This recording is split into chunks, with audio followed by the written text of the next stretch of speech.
Welcome everyone. Happy Halloween weekend. It's the final day of the weekend, and today I'm going to be doing Pokemon Yellow with only a Gastly. It's going to be really fun, and I do hope that this is my last time playing Gastly in this game. Not that I don't like the Gastly line, they're actually very good in these games, but I've done a lot of playthroughs, it feels like now with this line. I've completed 2 Gengar videos, 1 fully produced Gastly video, and now, and then also a live stream with Gym Leader Matt for Gastly, and now a Gastly stream, and then a Haunter video too, so it's been a lot. Hey Squirrel RPGs, how's it going? Hoping this is going to be the last one. Anyways, I'm going to take this stream a little bit slower than usual. I have to still do some retakes tonight for tomorrow's video. There is a lot to do for that still. The video tomorrow is going to be my biggest video I have ever released. So I hope everyone is really excited for it. I know I really am. In addition, I really hope everyone had fun watching Pinsir vs. Scyther. I heard there were some issues during the premiere. I was not able to make it because I am frantically filming content and recording voiceovers right now. I have to make sure that I stay on schedule so that I can make sure that everything happens in December that I want to have happen in December. And just as a brief note of housekeeping before we continue with the stream, it may be my last stream of the year. I'm not sure. I have to prioritize getting the actual voiceovers done for all the content for the remainder of the year. If my voice is not doing well, I will not be continuing to stream. Right now it is doing very well, but if it's not doing well, I will not continue to stream, and I may also just have no time to stream with all of the time that I have to put into filming playthroughs, as well as doing the edits on the playthroughs, and then uploading the playthroughs, and just making sure everything happens on time. It's gonna be really wild. I think it's gonna be really fun. And for everyone who supports me here directly through YouTube memberships or on Patreon, there are also going to be a lot of exclusive videos for all of you in November. Currently, there is roughly 8 hours of content that is exclusive that is going to go live for all of you. So that's just my way of saying thank you so much for supporting me. If you don't support me though, or you don't have the financial means, I don't want you to feel left out. So all of the stuff that they are going to get is going to be more in-depth versions of kind of what you have already seen on the channel. So you won't miss out on the rankings of any Pokemon, that sort of thing, so don't worry about that. And in that spirit, I will be releasing all of my Fire Red series to the public starting in November as well. So there will be, I guess there are like 7 or 8 episodes of that now, which are going to go live in November. And in addition to that, I will be playing Pokemon Crystal with every single baby Pokemon. So, oh no, like, I still haven't done some of the second playthroughs for them, and like, some of these runs are just like, they're on a different level. Anyways, if you want to see Pokemon Crystal when it's actually hard, come and check out those videos. Playmaker, thank you so much. Luke, thank you so much as well. Can you name Gastly Luke? It's my favorite. Okay, in the first run, I'll name it Luke. Okay, let's talk about Gastly. So, Gastly is a Pokemon. I'm just going to go to the menu so that Pikachu isn't like blinking at us like rapid fire. It's kind of a little bit scary. I don't like it that much. Okay, so let's talk about Gastly. Ghost Poison type, really good typing for Generation 1. Poison types are quite good in this game, despite what you might think. The poison types that aren't very good are the ones that don't have good other typings, or don't get sleep-inducing moves. But yeah, Gastly's base stats, 30 HP, 35 attack, 30 defense, 100 special, 80 speed, and this gives it a 15.63% chance to crit in Generation 1. It has the best growth rate, the medium-slow growth rate, and it has an incredibly small move pool. It starts with Lick, Confuse Ray, and Nightshade. By the way, Nightshade, despite being a Ghost-type move, can hit normal-type Pokemon. It is because all fixed damage moves in Generation 1 can hit normal types. Then, at level 27, it gets access to Hypnosis, my personal favorite move, as I'm sure all of you will know, and the comment section's least favorite move, especially when I choose to use it. Beyond that, it gets Dream Eater at level 35, but I don't think we are going to see that in use today, just because it isn't particularly good if you have to rely on Hypnosis.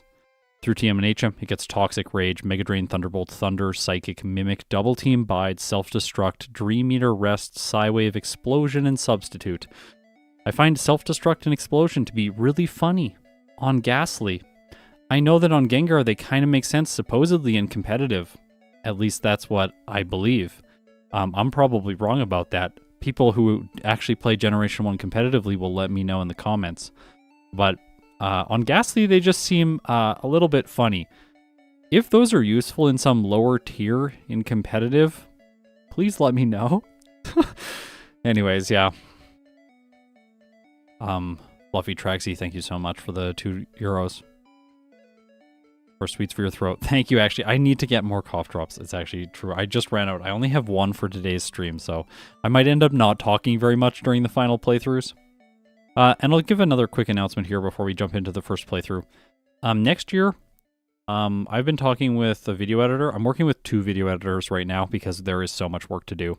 I was talking to one of them a little bit earlier, and we're talking about doing some like live stream highlights, or perhaps like summary videos of the live streams where like I will do a fully produced video, but it's going to be like 15 minutes long or 11 minutes long or something like that. Like definitely never longer than 15 minutes, and just kind of recap the strategies that I found and talk about like, here is just generally how I found the Pokemon and why I'm going to re-rank it where I am re-ranking it after the stream. So we're going to start thinking about those in the new year. Don't expect any of them until then. Yeah. That's it. I think we should play Gastly. Oh, wait, actually, we should do a poll first. We're going to get really specific with this poll. Less than, I'm going to say 47 minutes as the lowest option. Gastly's final time in today's stream. I should actually phrase that as a question. What will be Gastly's final time in today's stream? And then less than 47 minutes. I don't think we're going to go less than 45 just because Haunter got like 43 minutes. And I don't know, like I just don't see it going faster than that because it has worse stats. They're not that much worse, but I don't know. If it goes faster than that, I'll be amazed. My current time with Gastly is 55 minutes. So if I'm getting... we're just gonna... If I get a time that is better than that already, I'll be happy. Okay, here's some specific times. All of them, except the last one, suggest that I'm gonna make an improvement over my former playthrough. Do you think Gastly is faster in yellow or red and blue? I think red and blue, because Lance is free. And Giovanni is free in red and blue. But in yellow, Giovanni is definitely not free. The only like major difference is the rival, who has an Alakazam and he has a Kadabra in this case. Sabrina is easier in red and blue. Koga is way easier in red and blue. I think Gastly is faster in yellow. I did the Gengar vs. Gengar video to try and prove that to people and like show that in the end they're not actually that different. Like there's not a huge difference between the two. I expected there to be more of a difference with Gengar, but maybe there's more of a difference with Gastly because it's weaker. Like I could buy that hypothesis. Okay, less than 49 minutes. People are thinking it's going to be fast, but not too fast. I'm hoping we get a sub 50 time. I think I'll be a little bit disappointed if we don't get a sub 50 time. By the way, if we do, like, I'll show this tier list. I think this is outdated now. Yeah, it is. Hypno hasn't been moved and stuff. There's no Haunter, so just some of the Pokemon here are a little bit outdated. But on the tier list right now, there are only 4 Pokemon in the B tier. Apparently, you're like either like you're just under an hour or you're under 50 minutes. There's like not a lot of Pokemon that are in the weird middle ground of like 50 minutes to 55 minutes. Huh. Joanna, finally caught a live stream. You're my favorite YouTuber, Scott. Super excited for Gastly. kick some Gastly. Yes. Thank you for the €6. Also, thanks for saying I'm your favorite YouTuber. That's high praise. There's a lot of awesome people on this platform.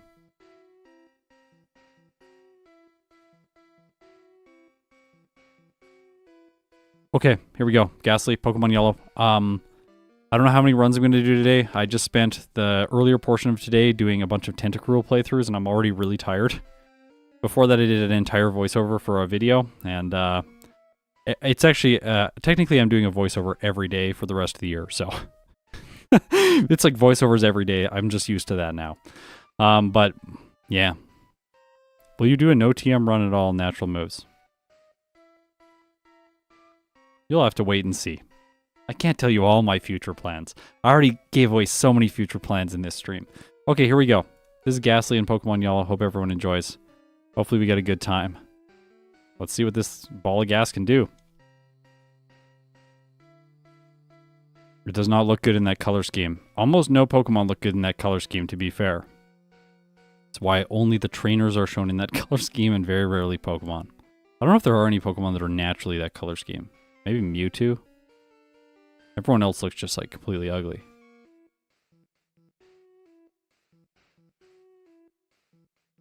By the way, Gastly has one of the worst back sprites in the whole game. I don't know what they were thinking with this thing. It like doesn't have the like head ball. Oops, I was supposed to name it Luke. I'm so used to calling my stuff A. We're starting again. Here we go. Again, from the beginning. Gonna nickname the Gastly Luke. Gives me a chance to practice my early game movement. Oh, by the way, I filmed a Pokemon Yellow solo running guide video yesterday. So that's going to come to the channel in December. So if anyone is curious in like getting started with these challenges themselves, but they have no idea where any of the items are or what the trainers have or what you should be keeping in mind, that sort of thing. Yeah, I'm going to make a guide for it. So hopefully that'll be fun.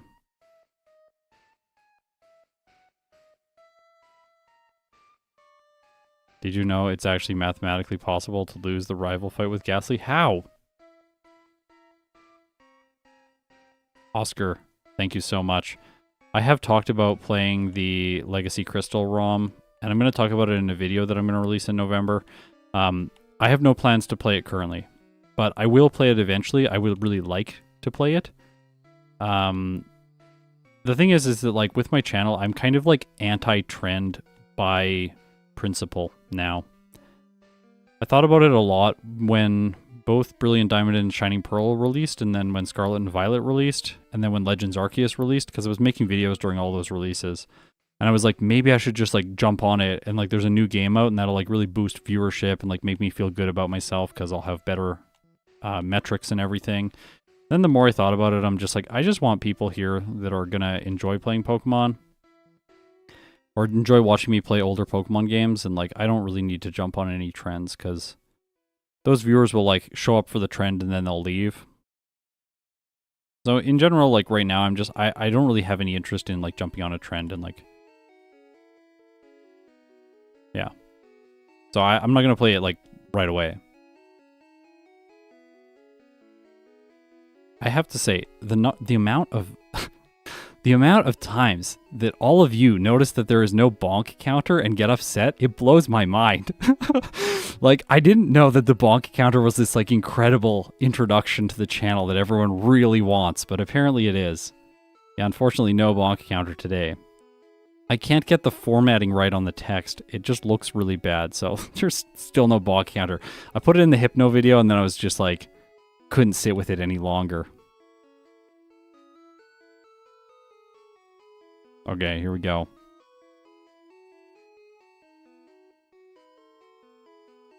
Okay, level 8. What's my speed? Oh, my speed's not very good. Okay, so we have a speed problem with Gastly that Haunter does not have. I talked about the speed with Haunter in my last video. The video was like 2 days ago that it came out. The Haunter outspeeds the Onix unless it has 3 or lower in its speed DV, but Gastly does not. We'll see if when I knock the Geodude out if I outspeed, but I have the feeling that I'm not going to. I do not. Okay.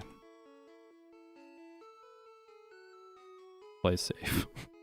Keep it confused the entire time. We're good. Okay. Yes, by the way, it hits me whenever it uses bind. It doesn't actually do any damage, but it just plays the animation. It's really annoying. Gastly is super fast. It's just not fast enough. Onyx is also really fast. Onyx is like all speed and nothing else. It's like speed and defense, and then they're like, actually, it's bad at everything else. As someone who wasn't there at the start, why is there a Gastly stream today? I said a long time ago, today's Gastly stream. This has always been the plan. The Monster Mash is tomorrow. that was always, it's Halloween day. It's a huge video for Halloween. Today is not Halloween. Today is the day before Halloween, so we can't do anything too special, but we do have to do something at least tangentially related to Halloween. Okay. I think I might fight the bugs. No. We'll have to restart if Nightshade Gen 1 misses here. We just hope that it doesn't. Come on. Oh, I guess we could confuse Ray and win, but like I don't really want to confuse Ray and win. I got a little bit too liberal with my Nightshade uses there. You have to be really careful with Nightshade in the early game. I talked about this in the Haunter video, but like the early game is just it's not very nice for these Pokemon. If they got a special move from the start, like Confusion, they would by far be the best Pokemon to speedrun the game with. I think even better than Mewtwo.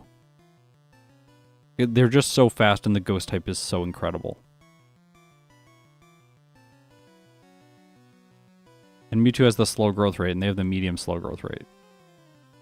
But the fact that they start really slow, like, this is not really slow, let's be real, but like, in comparison to like what they could be, they are starting really slow. Let's fight this guy. He's good experience. Let's go. For Crystal, will you do a versus video with Scyther and Scissor? Yeah, I think so.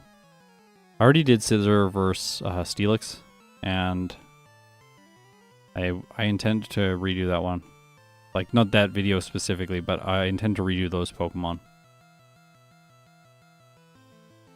What if medium? Yeah, I know. If Mewtwo got the medium slow growth rate, it would be so busted. Definitely then the best Pokemon to speedrun the game with. Go.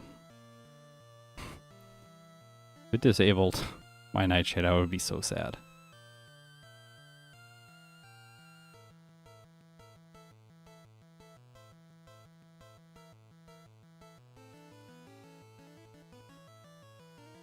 Would you ever backport Shuckle? I've backported every Generation 2 Pokemon already into Yellow. It's all done. It's sitting on my hard drive.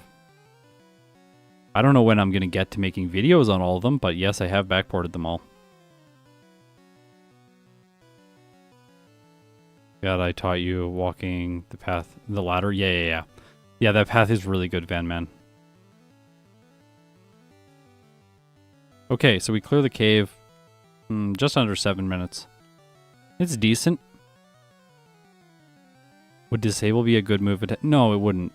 Disable would be a good move if it actually disabled the last move that the opponent used. But disable in this generation disables a random move, so it's not good. If it was like in some way consistent and you could use it in a predictable way, then I think there would be like more uses for it. What was the video? There's a video. Oh yeah, Venonat. We considered using it. I considered using it against like Metapods and stuff, and like in some cases it can be useful, but yeah. By the way, this fight, it's very easy to lose this fight with Sand Attack. You just miss enough Nightshades and you run out of PP, so got lucky there. In this case, I will have to go back and heal because I have to get through the rest of the route. I'll have to do one more heal here, which is really frustrating, but there's not much else I can do. Again, Gastly starts off quite slowly. The whole line does. Scott's thoughts. Oh no, I missed that comment. I'm sorry. 1 second. I'm just going to end the poll and read that comment. Scott's thoughts. Is there a tutorial on how to backport Pokemon into Crystal? I've looked and I can't find. No, there are no tutorials. At least not on YouTube or like anywhere that I am aware of.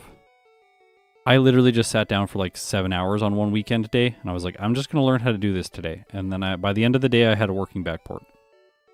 It's honestly not that hard. You just have to like, you have to be like fairly comfortable with like Control F, like finding text and then replacing text and then just testing stuff out and seeing if it works. That's been my process at least. Oh no, that Zubat. All right, we got to fight a Pidgey next, so we got to heal.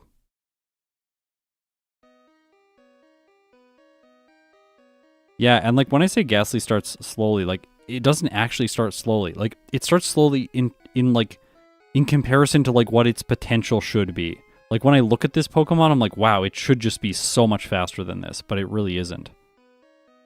Oh no. Okay, well we got to heal again soon.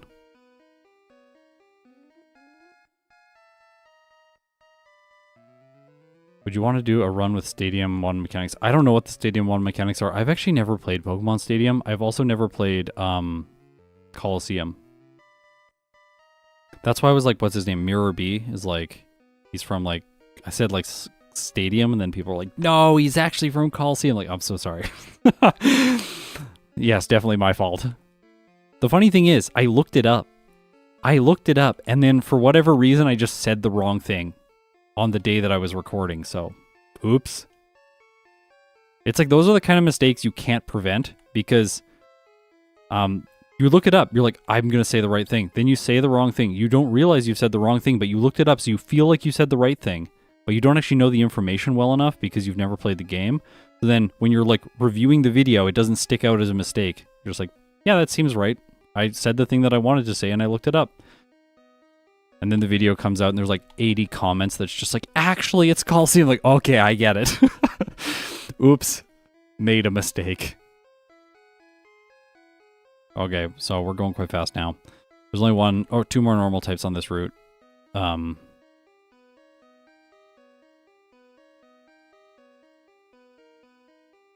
I technically can't use the Pokeflute to wake Snorlax up because it's an item in battle. It's against my rules. People always ask me that, like, why don't you just use the Pokeflute when you're using rest? Like, it's going to speed things up. I can't. It's against the rules.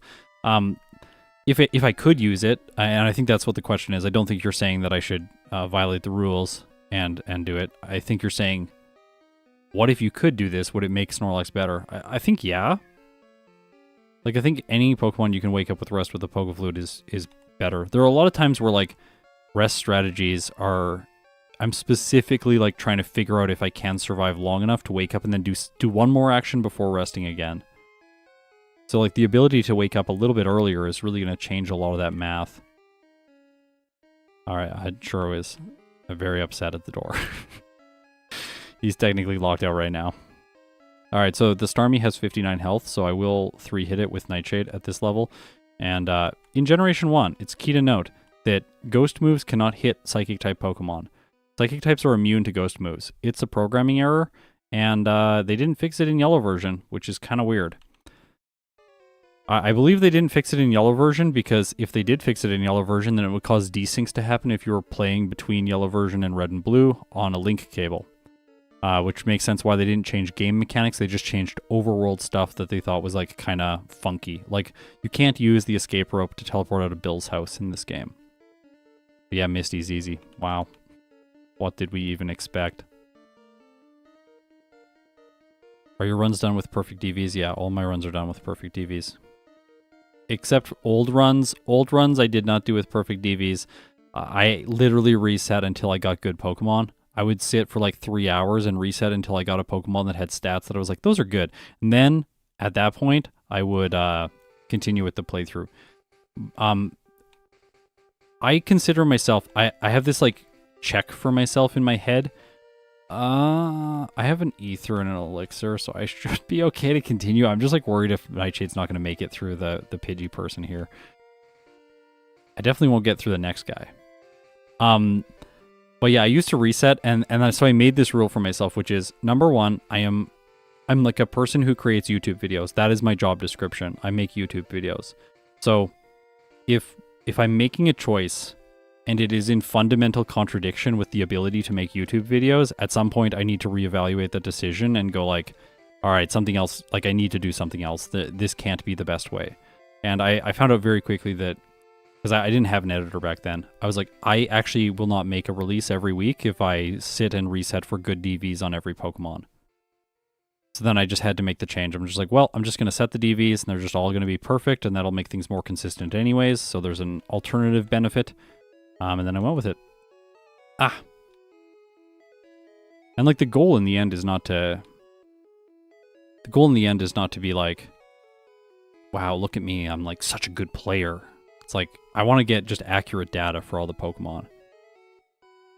How long did you sit down to determine which hidden power is the best? Not long at all, actually. That was like gifted to me by the game. It just became very obvious that some hidden powers are really bad because of their typings. And like the DVs that are required, because it messes up your attack, defense, and HP DVs. And then, as soon as you notice that, you're just like, okay, I need one that doesn't mess them up. And then the list gets very small. And then from those, there's like, it's like, you're like, oh, like, I don't know, hidden power steel is really good. But you're like, that's completely useless for coverage. And then you find out very quickly that ground and ice are the best too.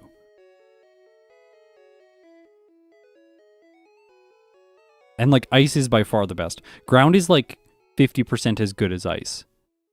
And then other than that, they're all bad. Like fire and water, some of the worst too. Fighting is by far the worst. Bug is like really bad. You basically never need Ghost as a coverage move. It's pretty much useless against everyone except Will. And Will, I will have you know, hidden power ice is useful against him. So then it gets outcompeted. Anyways, that's like my thought process on it. I'm not a huge fan of like the game state in Pokemon Crystal for solo challenges. There's like a lot of stuff that just like the game forces you into centralized meta. It's like, you will do these 4 things because if you don't, you're going to get a bad time. And you're like, okay, I guess I'm doing those things. It can only hit me with Thunderbolt. It only has a 2.5% chance to KO me with Thunderbolt from full health. So it's quite unlucky that Surge wins in this case. Ah! Gotta be careful there. I think Squidgy flew through Crystal. Yeah, but HP Fire, Hidden Power Fire gives you 3 in your HP DV. It's like, why? 3! Your HP DV becomes 3! And then I think your attack is like 14 and your defense is 12. Like, the attack is nice, but like, you lose all that HP. That doesn't feel very good. It makes your Pokemon so much more fragile. Oops, I messed that up like real bad. Wow. You're supposed to go down, get the bike, then use Thunderbolt, and it resets the cursor to the top of the inventory, and then you can spam A through it, and success. But no success today for me. That's fine. Oh my. You spam A through it because then when you spam A and it goes back to the top, the bike is at the top slot, and then you just get on the bike immediately. Really fast. Okay, now the wrapping lasts. This could be bad. Oh. Oh! Not worth wasting time on. You just reset here until you get by her. Don't take the Stun Spore battles. Taking the Stun Spore battles is like literally the worst thing in the world. Because the wrap will still play the animation until it misses. So you really don't want to take it. You just want to knock the Oddish out with Hypnosis and then knock this one out and then Hypnosis the second Oddish and then knock it out. Oh gosh. Okay, well I'm going to play this now. The first Oddish paralyzing you is by far worse than the second one. Yeah.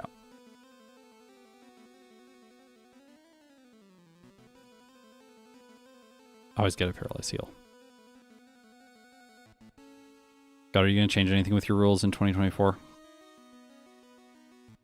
Aren't you immune to wrap? Yes, but it plays the animation and it shakes the screen, and then it can just wrap you again and continue doing that and waste like minutes of time. It's actually absurd. Stylish. Oh no, I'm not going to be able to read that comment. I have to be really focused. This next portion of the game is like critical. Oh gosh. Just wanted to show some appreciation. Thank you so much. Love the content. Sorry I'm not super active. It's okay, don't worry. Okay, here we go. This guy is really bad. Oh, we're going to die. No, stop. Okay, we're dead. This guy is the guy who gave me 2 resets with Haunter. Guy is terrifying. Yeah, I don't think I'm going to change any rules for... Oh, come on, you kidding me? This is ridiculous. Terrible luck. You can't just attack it. It's not a good idea. This one you can just attack.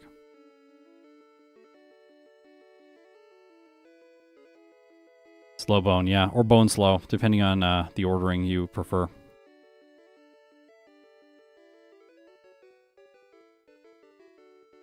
Battle of the inaccurate moves. I know. The worst thing is, like, the objectively right choice is to use Hypnosis, just put it to sleep, then win the fight.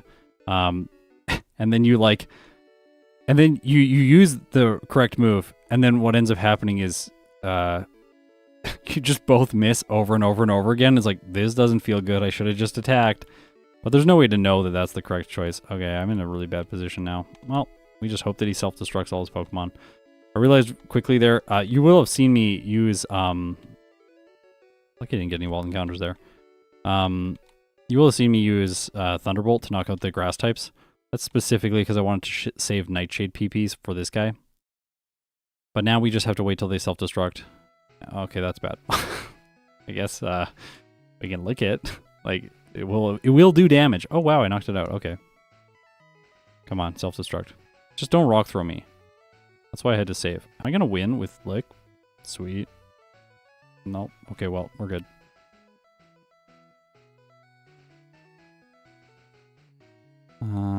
Sure.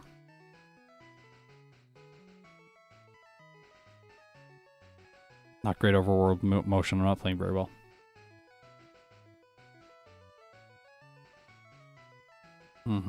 Thunderbolt's actually the best against this thing. Oh, the paralysis is so annoying. Michael, yes. Exactly. Guys, the door's open. You can come in. They're like outside the door. They're just like freaking out. Okay, I'm gonna heal here. I normally don't like to heal here. Because then you get taken off the bike and it slows down the next route. And getting on the bike again is a waste of time. It's not far enough to gain any, like, real benefit. I'm gonna lose like a second of time there, but that's fine. Like, bike time there. Of course, I lost time other ways. We can fight this guy. He's very fast if you have Thunderbolt. And I'm about to heal in Celadon City, so doing training right now is a good idea. Everyone is like, Gastly, minimum battles. But like, why? Like, what are you trying to prove by doing minimum battles? Like, so many times, you can do just like 1 or 2 more battles, and everything just becomes so much more beautifully consistent.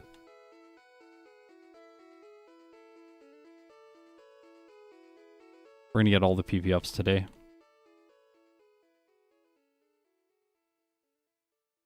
Is Lick showing same type of attack bonus? It is. Lick is base 20 power. It is that bad. This is the best ghost type move.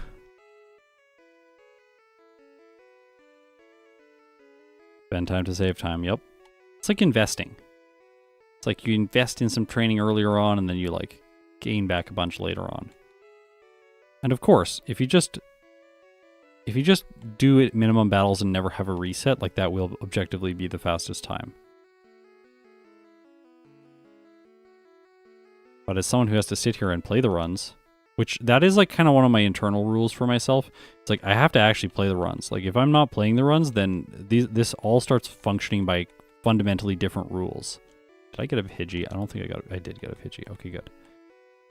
Because like if I don't play the runs, then we can just start going for like extremely lucky strategies. So I'm like, I talked to someone a while back about like getting AI to play the game so that we could have like no more player mistakes. Like that seems like a good idea. Probably that. Seems a good idea to have no player mistakes to have more accurate results. And then the conclusion of that is like, well, the strategy is going to completely fundamentally change because you can't actually do the same things as an AI as you would if you're a human. Yeah, and like the whole thing was like, Soul, you're right. Like it's kind of like a tool-assisted run. However, the issue then becomes, how do you decide like when crits are okay and when crits aren't okay? Are crits never okay? Are crits okay in some specific scenarios? And that becomes like something that's very hard to parse and decide on. Very interested to show how backported Shinx. Ooh, backported Shinx would be fun. I've been thinking about Chinks a lot lately. I asked the question on X the other day, and I'm going to ask it here so all of you can have a chance to answer. What is the similarity between Torterra? I got to think of all the Pokemon. Torterra, Infernape, Empoleon, Cresselia, Staraptor, and Luxray. What's the similarity between all four, or all, I think 5 of those Pokemon? 6 of those Pokemon? Yeah. Yeah, anyways, Luxray's in there. Luxray is an awesome Pokemon. What a good design. I feel like anytime the community is like, we want a Pokemon, we think of like designs similar to Luxray. It's like really amazing, intimidating looking, fierce, just like, looks like if you crossed it, things would go badly for you. And then they're like, actually what you need is a Alolan Executor and Golden Ghoul. We're like, thank you, Game Freak, for providing us with these amazing creations. They can learn return. I'm pretty sure that is. By the way, yeah, that is true. By the way, in Platinum, you get return like right away. What? Platinum really does feel like the spiritual successor to Generation 2. They just took out all the stuff that makes the game easy.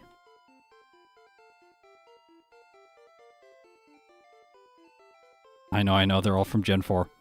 It was the best comment that I've received on that question so far was Madrybread, who responded, they're all Pokemon. I was like, yes, very technically true.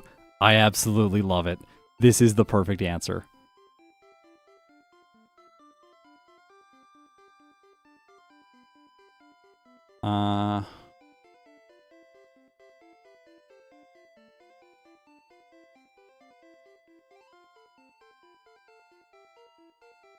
Yeah, return isn't that. Yeah, it's true.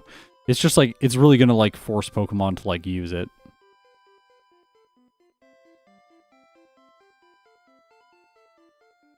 Yeah, free choice specs. I know I saw that.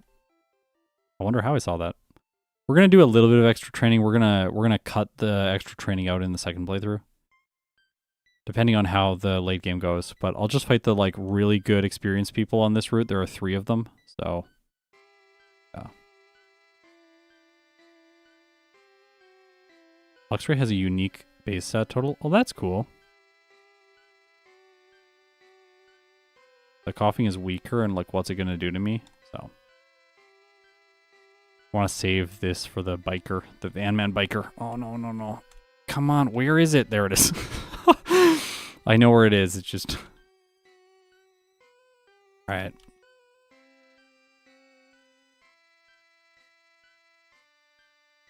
Did it.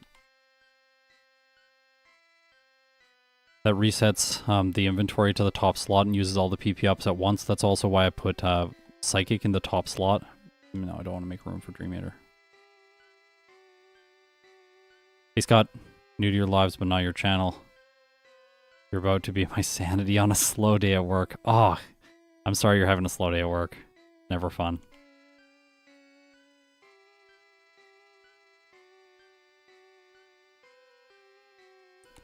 Yeah, the biker is so good. He has become a standard of every route, basically. Unless you absolutely don't need it. But I think with Hypno, I was even fighting him. I don't think I need the Carbos. We're going to skip the Carbos. In general, I think skipping vitamins is overall the better choice unless you absolutely need them. You go faster. And they don't change that much. Like, skip that. Like, we're not going to use any physical attacks. Just bloats the inventory, wastes time trying to use it, wastes time picking it up. It's like so many bad things. You don't need to sell it. You're never going to go back to the department store. That just wastes time. Don't do it. All right, let's go. Erica. Let's fight the trainer, the experience-rich trainer in here. It's the cool trainer in the center. So we go like this, and then like this, and we fight her. Better minimum battles is to do this than to fight the other person. The person with the execute is just really annoying. She has hypnosis, she can put you to sleep, waste so much time. That fight can take as much time as this fight does, but this fight gives you way more experience.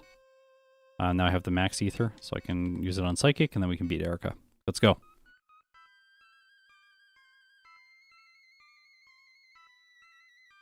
Yeah, Torgeist. I also love Van Man's videos.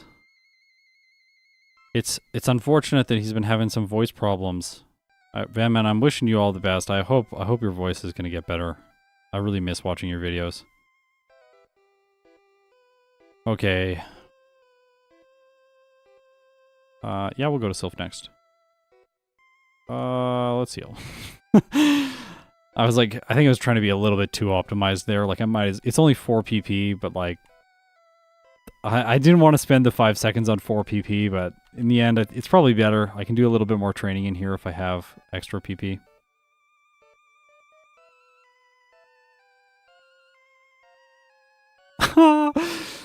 Unbox Gen 1 Pokemon cards. That sounds amazing. If I won the lottery, I would probably do that. Bro, the voice therapist couldn't even help me. Oh no.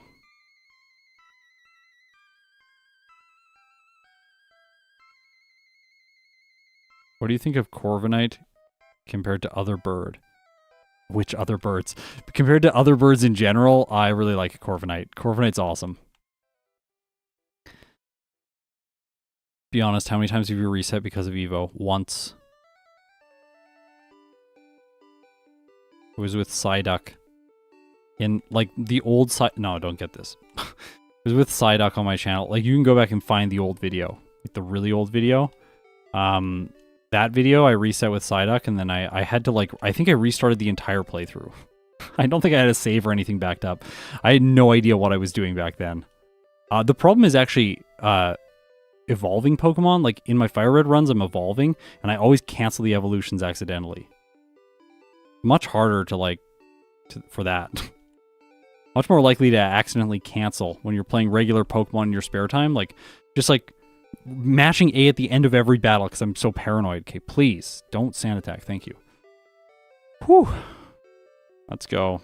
This thing don't paralyze. It's going to get 2 hits because Magneton's... Oh, it didn't. Magneton usually survives everything. We're going to Hypnosis this. Oh, never mind. We're going to die. Well, that's a reset. What about Corviknight backport? Yeah, that sounds fun. I will reset there if it sand attacks me. It's not worth fighting. Do we just attack? I don't think we attack the Kadabra. I don't think we can knock it out in 3 hits. Actually, we can. Let's go for it. We'll survive 1 and then knock it out. I have like no health left for the Flareon, which is kind of annoying. I should have. Yeah, see? Hypnosis. You got to Hypnosis 1 of the 2. Choose. The Kadabra makes more sense because then it cannot. Then if you lose, you at least have a shorter fight, so less reset time. Also, I'm getting really lucky against this Magneton. It's great. Can you like continue that? Okay, I guess not. You could choose 1 change to a Pokemon's evolution line. Come on. It's typing. Well, reading comments. 1 change? Well, I think they should change Venomoth from a dark ghost type probably to a poison bug type because its name, Venomoth, means like poison moth, but like, I don't know what they were doing, but it's cool anyways. My favorite, definitely. I don't know why I'm putting this thing to sleep. My real answer is Luxray. I think I would give it dark type. I think that makes most sense. It looks like a dark type. This is absolutely brutal. Okay, so apparently this is not that hard with Kadabra, or sorry, with Haunter, but with Gastly, it apparently is really bad when you do this. Okay, well, let's reset. We're committed now. I don't want to backtrack. I've done like first playthroughs with this thing before. Like this is trying to optimize today, so we're not going to take the fast route through it. It may be the case that we just have to grind our head against this for a little while. And then, like, see, the thing is that you can just confuse that thing right away, or put it to sleep right away, and then there's no problems in the fight. Like, the whole fight becomes trivial.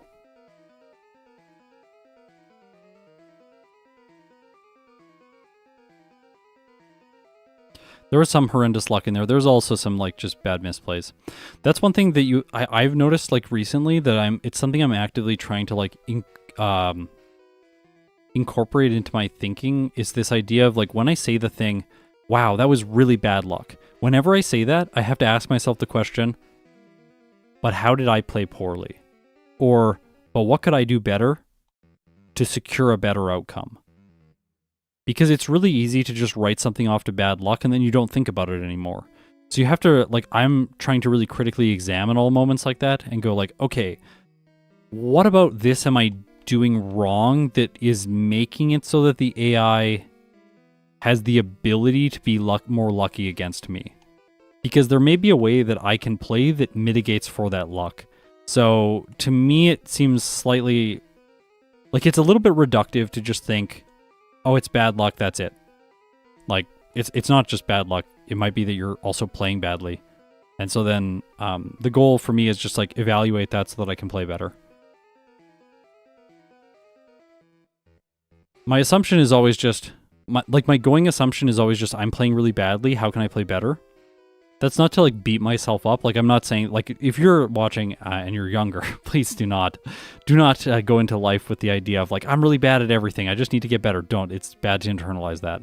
But my kind of process is like, how can I make my play, the current play that I'm doing, better? I'm not sure that what I'm doing right now is the optimal thing. So like, can I make it better? What are ways that I can gain an edge in what I'm currently doing? Like, how can what I'm doing be better right now? It's probably not perfect.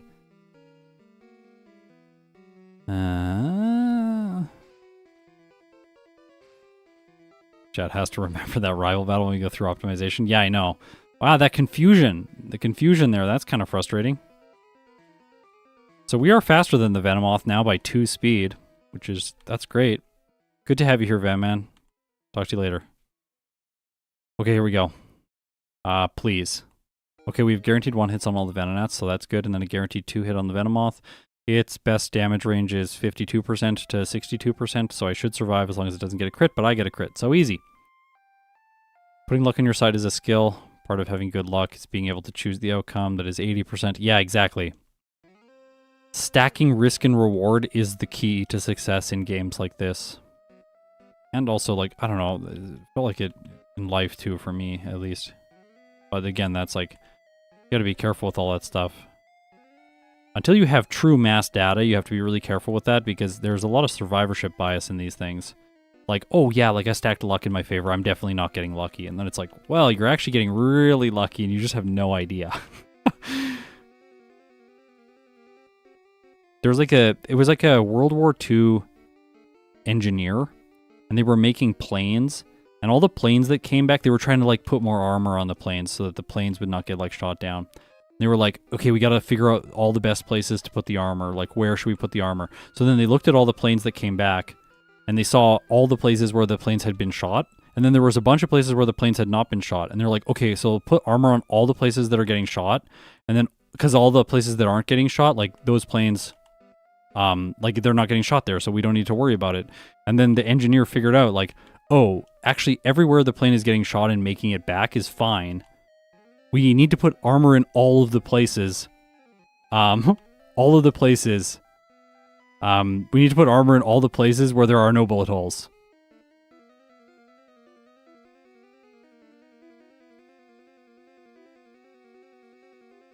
It's just like really smart to recognize that. Because it's like when the plane gets hit in those locations, it is a critical failure. Whereas when it gets hit in the other locations, it's like, yeah, the plane makes it back. It's like kind of rough for wear, but like it's fine. This dude has been listening to annotate. Definitely not. Definitely not. Okay, let's go. 9 tails. I don't know. Okay. We're just gonna miss a lot, but I think I might pull through this. Wow, I made it! I can't believe that.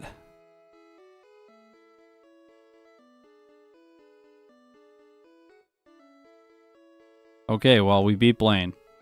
We're now faster than both the Kadabra and the Abra, but not the Alakazam. Did I use Mimic with Haunter? I'm gonna pick it up just in case.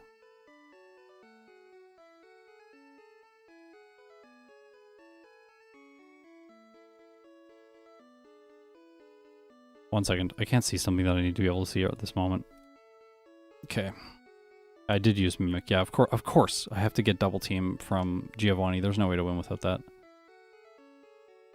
Okay.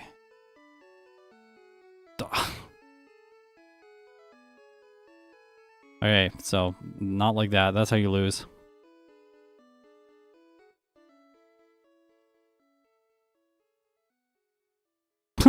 This is us missing. Look at that. This is so unfortunate. I have to put these things to sleep. They like the Kadabra will definitely one-hit me with Psychic. The Abra will ruin my accuracy with Flash and prevent me from hitting anything else. And then the I gotta put this thing. I'm gonna die. Whoa. This is rough. Damage ranges here are critical. So Haunter and Gengar both have like a significantly easier chance or significantly easier time in this fight because they have better damage ranges. Like I'm 3-hitting the Kadabra. I'm pretty sure Haunter can 2-hit the Kadabra. And then this Alakazam, like there's no chance that Gastly survives that Psychic. I don't think at least.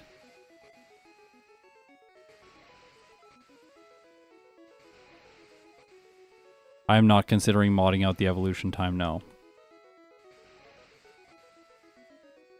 I've thought very long about that, and that is... I survived that Psychic, so that's cool, but I think I'm dead now.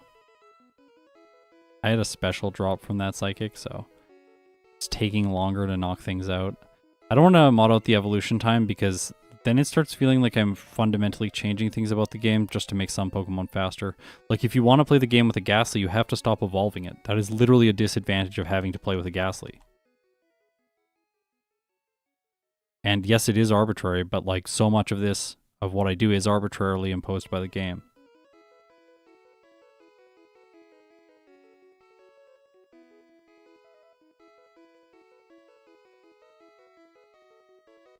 How did you win that? I know, right? It's like, okay. I wish I could read the super chat. I know, I'm so sorry. Thank you, Stylish. It was about... The super chat was about poker, I believe, and about stacking odds in favor. I believe that's what it was. You should just repost your message, but not as a super chat, and then I'll read it now. Because I literally cannot scroll back. I do not have an extra arm. I wish I was Machamp, actually, and then, like, one arm could, like, control the chat, and the other arm could be, like... The other two arms could be playing the game. Yeah. We use these now.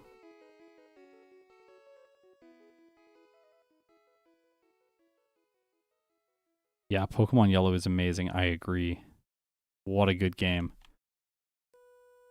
Okay, our time is still really good. We potentially could get a sub 50-minute time with this playthrough, as long as everything still goes according to plan. Okay, we one-hit that. I gotta steal... never mind, not stealing Mimic this time. I'm dead.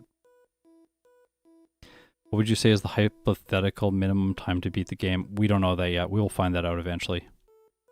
I'm not gonna... I can, like, make a random projection, but, like, the random projection is not going to be particularly accurate. Like, I'm thinking, like, 33 minutes. And that's just, like, totally... Okay, I'm dead. If it attacks, I lose. He has to, like, fissure or guard spec. That's what I'm hoping for. By the way, my speed is perfect for this fight. I'm faster than everything, but... I forgot Mimic.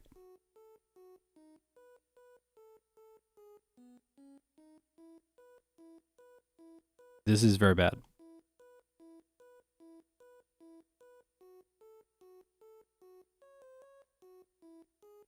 Stylish, did you repost the thing yet so I can read it? Come on. Yes, guard spec. That's what we needed, I guess. I need this to avoid double earthquakes.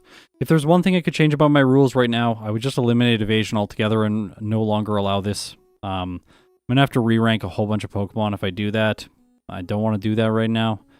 I'm going to solve this problem by just doing runs. After I complete the main series, I will do another series of runs, all examining double team and evasion strategies in general. So I'm going to fix it later. I know it's an error in my methodology, or like it's like a... There's like a... It's like an annoyance within my methodology. It definitely biases the results in favor of electric and fire types, which is saying a lot because they all are still not doing particularly well, but it definitely biases the results in favor of them. The mimic glitch is not correct. I was incorrect with it. It does not permanently remove one of your moves. It impermanently replaces it, but it replaces the wrong move, so you should just reset anyways. You don't get what you... Please do not. Okay, thank you. If that thing stun spored me, I would have been so upset.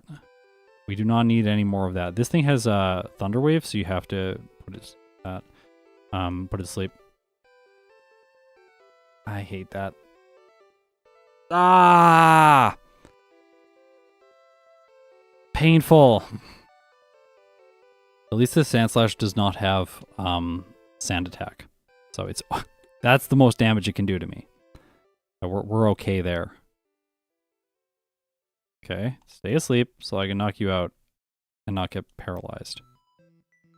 Yeah, paralysis is by far the worst status condition to go up against in a solo run.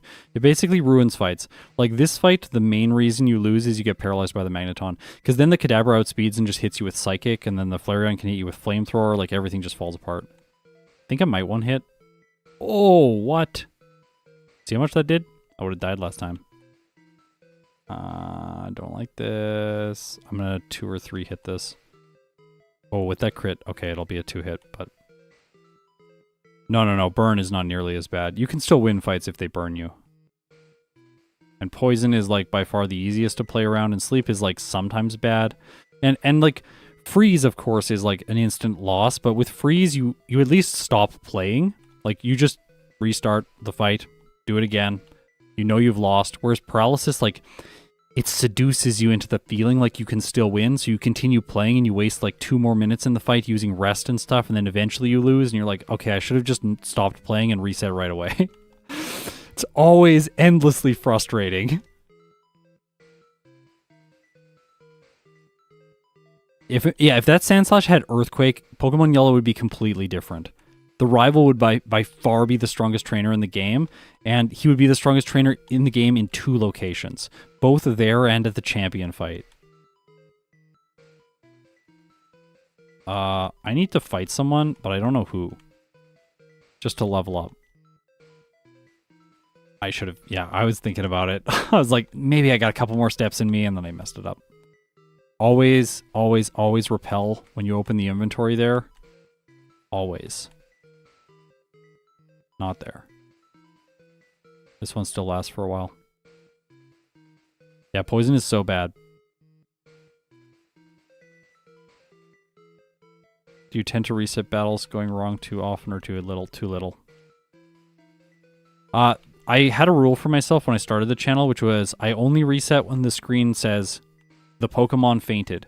And that was specifically a rule so that I could capture good-looking footage, so that when I edit the video together, I can always show the fainted screen, so that when people are watching the video, they have some kind of, like, acknowledgement that I did indeed lose there. Like, there's a visual indicator for it. Whereas if I just, like, cross-dissolve into a different scene, then you're like, wait, did he lose? I don't know. Like, what happened? Like, I want to see the footage. So I gave myself the rule of, like, you will always show that to the viewers. And now I still have that rule in first playthroughs, so I can have really good looking footage, and then in second playthroughs, I discard the rule. I think we just attack. That is Stylish's message. I play poker. Okay, we're going to pause and we're going to read the message. Stylish deserves to have the message read. I play poker, so that's one thing I'm super familiar with. You never have a 100% chance to win, but with social know-how and counting cards, you can put the odds in your favor. Better probable outcome. Yes. Yes. Yeah, it's interesting. A lot of, like, StarCraft players ended up being poker players eventually, and I played a lot of StarCraft, so I didn't become a poker player. I became apparently a Pokemon player. I'm gonna put this to sleep. I'm getting really scared. I want to fully set up so that I can knock the other 2 out, but like it's getting way too set up. All right, we're fine. It's probably not gonna one hit. Okay, it did. Whew.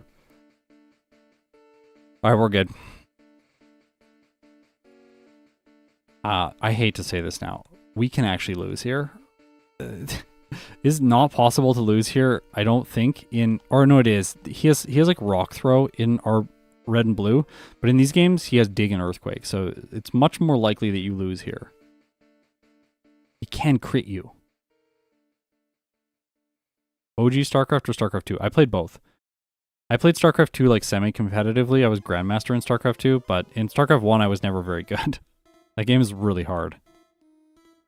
I got to like, I think B rank in StarCraft 1.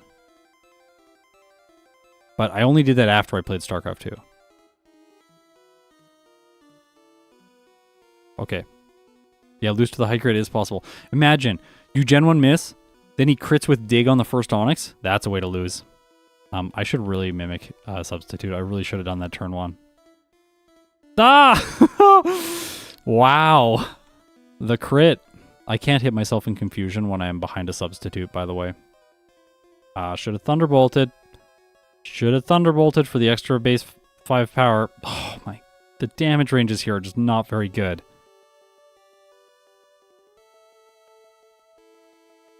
Okay, we win. No resets to Agatha. She's not that good. If you have Psychic or Earthquake, Agatha's going to be fine.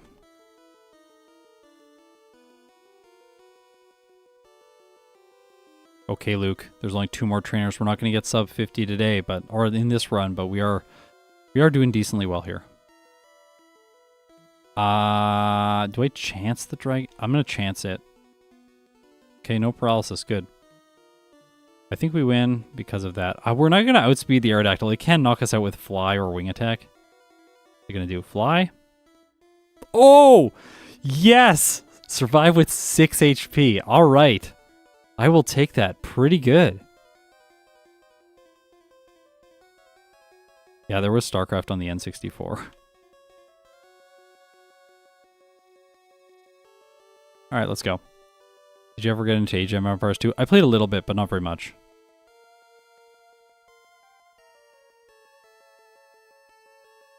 You have to Hypnosis. You lose.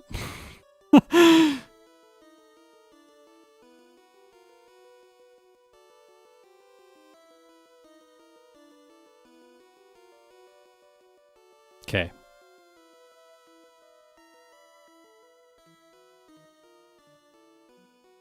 Same as with Haunter. Mimic Hypnosis.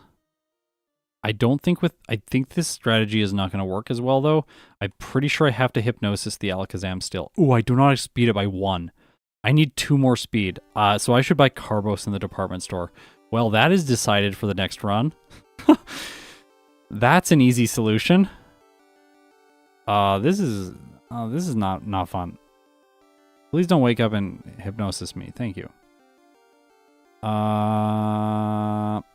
No. Okay, that's... No. Watch what happens when you try and play with paralysis. This is for illustrative purposes only. Don't do this at home. How many frames do you lose by having to press B for an evolution? You lose a significant amount, actually. That's the loss. It depends on how many levels for the total time in the playthrough. In this case, like how many frames. I haven't counted the frames.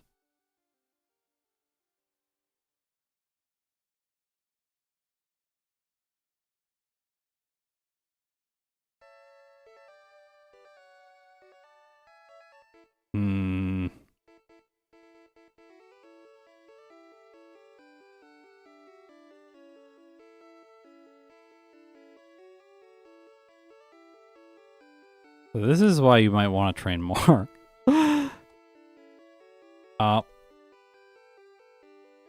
Just pick up the Carbos in the Safari Zone. I don't think that'll do it.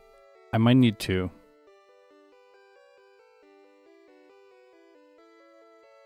We'll see. We'll look at it with the router and we'll find out.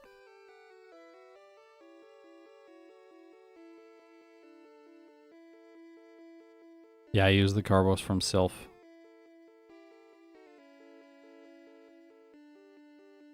That one is always in slot number 1, so you can spam A through Mimic on that one. Otherwise, you have to play very slowly to ensure that you do not accidentally... stop. You have to play very slowly to ensure that you do not mimic the wrong move. The dialogue box pops up without pressing A, so if you're spamming A, you will accidentally mimic the top move. Very frustrating.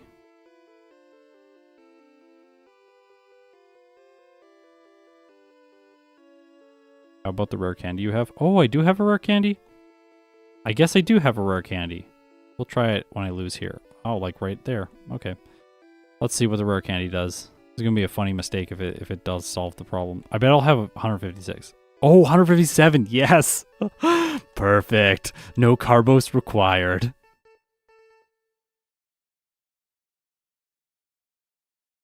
Why is slash power? Because it always crits when my base speed is as high as Gastly's. So it has effective power, which is multiplied by the crit modifier in Gen 1. Crit modifier in Gen 1 is determined by the Pokemon's level, so that's why it has 134. Because based on Gastly's level, the modifier is, I don't know what it would be, like 100, it would be like 1.87 right now or something like that. Sleep or be slept. That's the motto against the Executor. It can't damage you, but it can put you to sleep and waste a lot of time. So you have to put it to sleep first. It's really silly. No, don't paralyze me. Do not, thank you. Just go to sleep and stay asleep. Silly bolts. I hate these bolts. They're the worst. No, no, no. Playing Slobby. Why not mimic Earthquake? It won't one hit any of the Pokemon. My chances are literally better mimicking Slash, and I have nothing that's good against the Executor, so I need to mimic something that is good against Alakazam, Executor, basically the Alakazam and the Executor. So Slash is the better play. Believe me, I'll mimic Earthquake for you the next time. We'll use it against the Magneton, and then you'll see how depressing it is. It's truly horrible how good this Magneton is. We're gonna have a lot of resets. So apparently this is actually really bad.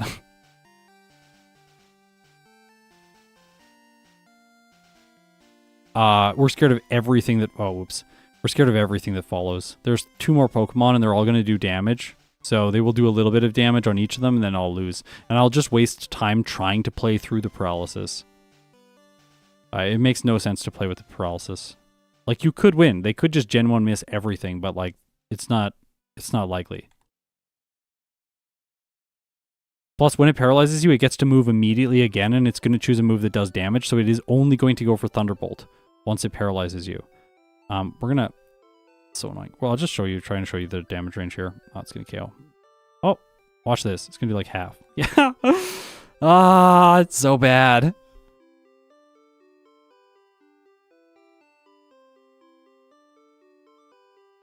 Yeah, the rival is way better in yellow. Like, in red and blue, this fight is completely trivial. There's no Sandslash, there's no Pokemon that has a ground move. This fight is not nearly as hard.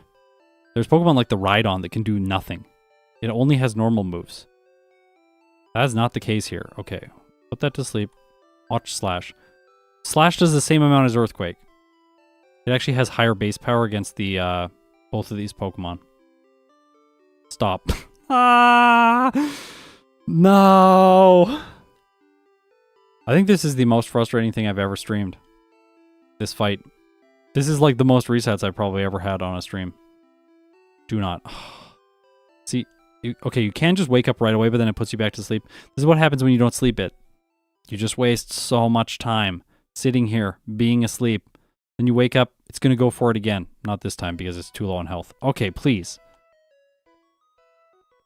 Okay, we're going to play it, and I'll show you what happens when you play with the paralysis. See, it hits you right away with that, and then it hits you again, and then you psychic, but it's not enough, and then it knocks you out.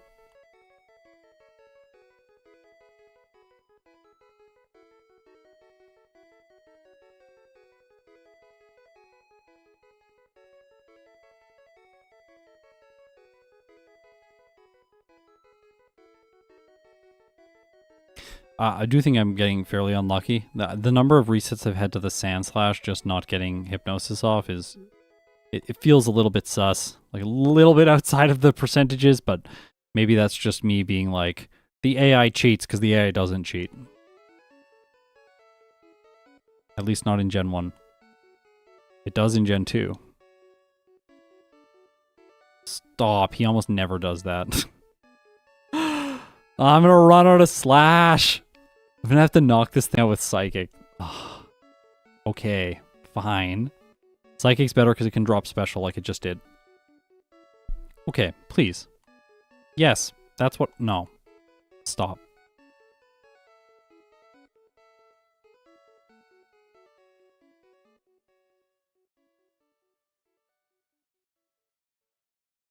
Would Gliscor be great here? Ooh. Yeah, would actually be quite good. At least in this fight.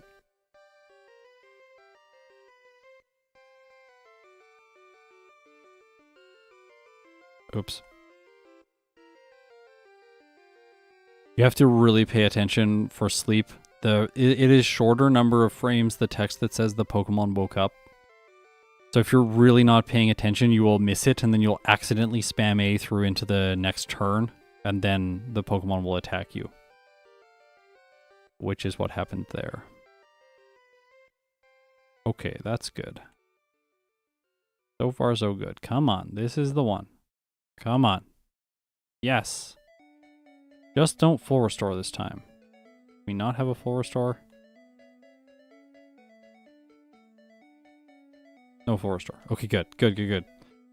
Gnosis, please come through for me. Yes, yes, yes. Stay asleep, Magneton. Come on. Ah! See, I spammed it too fast. Do not paralyze. Okay, we can keep playing. Good. We win now. No. Oh, don't freeze. Okay, good. We win. The Flareon is only going to spam Reflect, so we've won no matter what we do. It doesn't matter.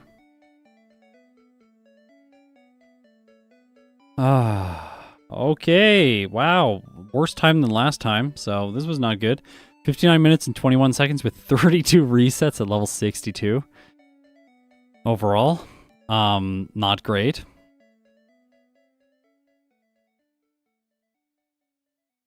Yeah, I always I switch between Turbo A and Turbo B when I'm in sleep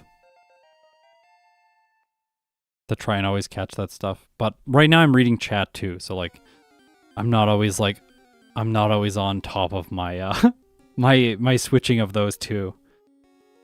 How many resets were just champion? I don't know, a lot. There was a lot. This was, oh gosh. All right, I'm gonna look at some damage ranges and we'll see. This it? Yeah, this is. Nope, not that. Nope, not that. 1 second. I will be right back after I get the proper screen up.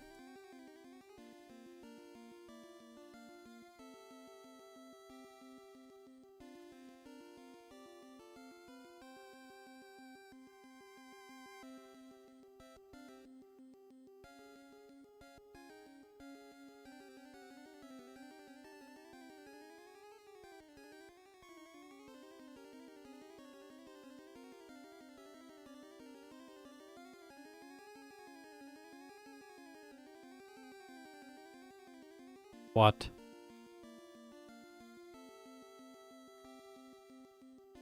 Okay, apparently I just can't show this window for some reason. It is not showing up within OBS no matter what I do.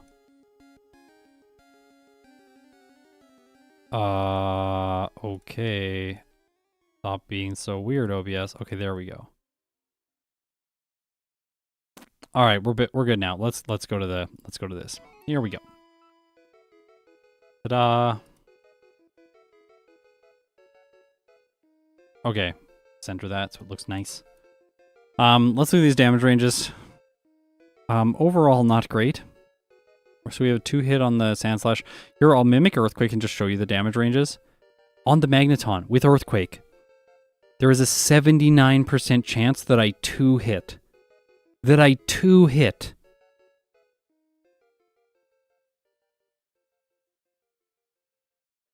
Literally 0% chance 1-hit, even with a crit.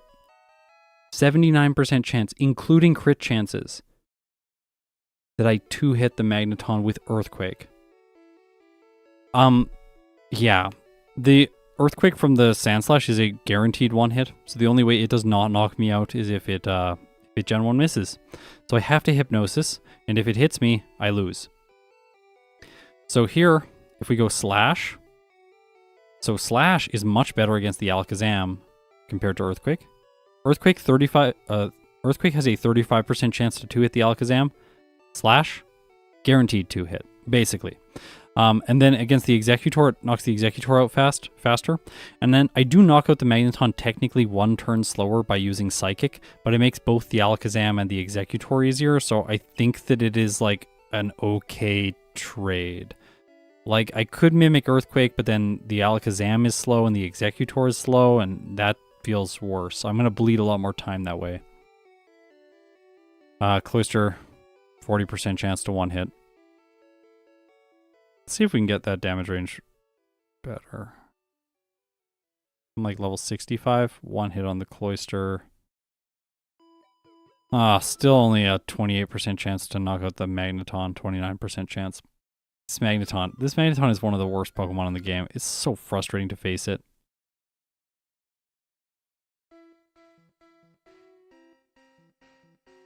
No, going and getting more vitamins will not be worth it. It will definitely not be worth it. There, I can position this like this, then everyone can see the time. Vitamins don't change that much. Like, we can just like test it. I gotta save this. This is my third yellow run with Gastly. Let's test it. So let's see what happens if I just buy like 5 calciums. Or use 5 calciums. Okay, so without calciums, without 5 calciums, I have a 7.54% chance to hit the Magneton. With 5 calciums, I have a 17.44% chance to hit the Magneton. So it essentially increases my likelihood of 2-hitting by 10%. And that's going to cost me 45 to 50 seconds to go to the department store to buy them, to use them on Gastly, then to fly back to the league. In my opinion, not worth it for 10% better damage range in one fight on one Pokemon.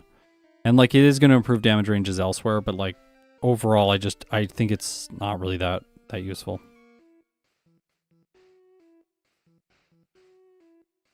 Is the Jolteon team any better? Yeah, but I have to get the Jolteon team, and getting the Jolteon team is difficult because in order to make the rival pick the Jolteon team, I have to defeat him on Route 22.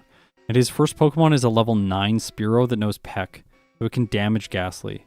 So I could potentially just like lose the game really early on, which is why I decided to not go for that approach, because it's not like fighting the rival also improves Brock in some meaningful way. It just slows my Brock split down.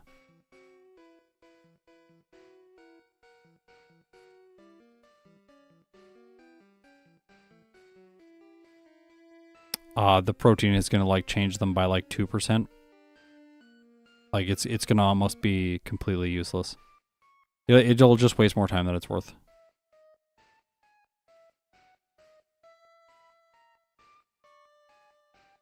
Yeah, these 2 shots are with crits, yes. Huh, Poker.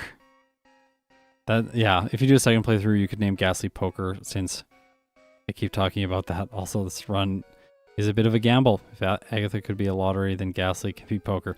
Yeah, this run is a gamble. All of the ghosts are gambles. The time that I have with Gengar, that's like 39 minutes, required a lot of luck, and it took me a long time to get it. It was very frustrating, whereas like I got a 36-minute time with Victory Bell, and it felt like so solid. There's like Gengar is like fast, but really unstable. Whereas like Victory Bell is like fast but consistent. There's going to be other Pokemon that are fast and consistent soon, but I can't talk about them just yet. Unfortunately, this is a spoiler-free stream, unlike some of my former streams. Like, we can like look at the math and see what the champions team, if it was Jolteon, would be. Jolteon, add trainer, and then we'll just turn the Flareon rival off, and then we'll look at the Jolteon team, see what the damage ranges are. Okay, so this is the Jolteon team. We gotta like stretch the window out a little bit so we can see the full deal. I'll just move the window on the stream once again. There we go.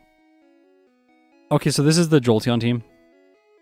Again, nothing has changed on the first 3 Pokemon, so if we're doing the best thing for the first 3 Pokemon, we're going to Mimic Slash. And then for the Jolteon, to knock the Jolteon out, okay, the Jolteon takes more turns to knock out than the Magneton does if I Mimic Slash. Because it only has a 45% chance to knock the Jolteon out in 3 turns, because the Jolteon has significantly... Or does it have higher special? Wait, what? Wait, how long does it take to knock the Magneton out? I think I might be hallucinating here. Magneton is a guaranteed 3 hit. Jolteon's at a higher level. That's what it is. The Magneton is at level 61, I think. Yes, and the Jolteon is 65.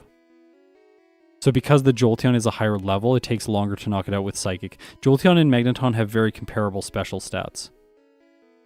So if we want to get a physical move for it and Mimic Earthquake, which is going to really slow down Alakazam as well as Executor, making both of those more inconsistent, then we have a 2-hit on the Jolteon. So yeah, we 2-hit it, but we don't 1-hit it.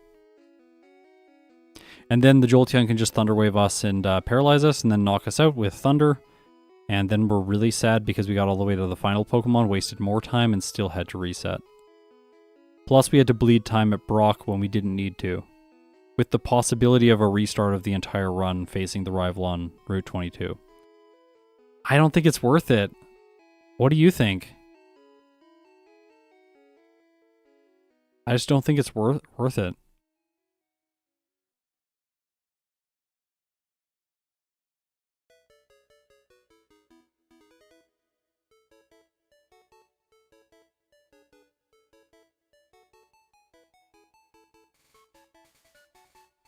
How many resets were there on the champion? I don't know. Go back and look at the VOD.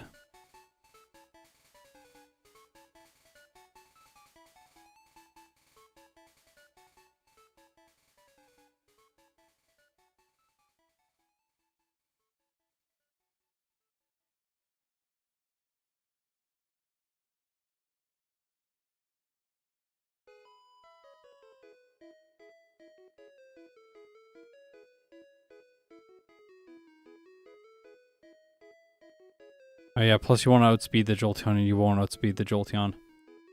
You barely outspeed the Alakazam, you're correct. That's another reason Jolteon is worse.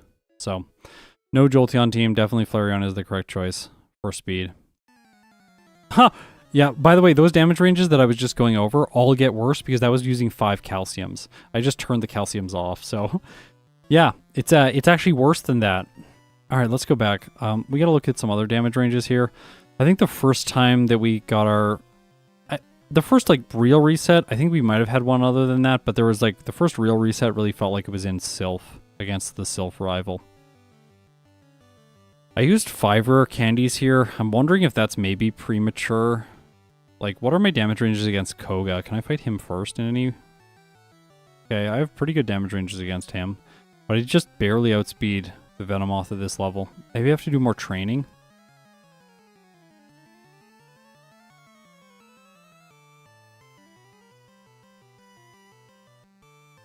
This is like, yeah, okay, so like the Gengar theorem that Ike the Killer is mentioning, this is like one of the saddest things about this evolutionary line, and it affects Gastly the most. So if I want to have a really good Gastly time, and I want to show people that, like, because there are going to be the people that are like, what about minimum battles? And be like, I know, like, minimum battles.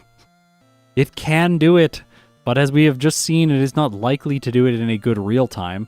It'll get a great game time, but, like, in my opinion, if you reset 100 times and get a really good game time, that doesn't seem like it proves anything.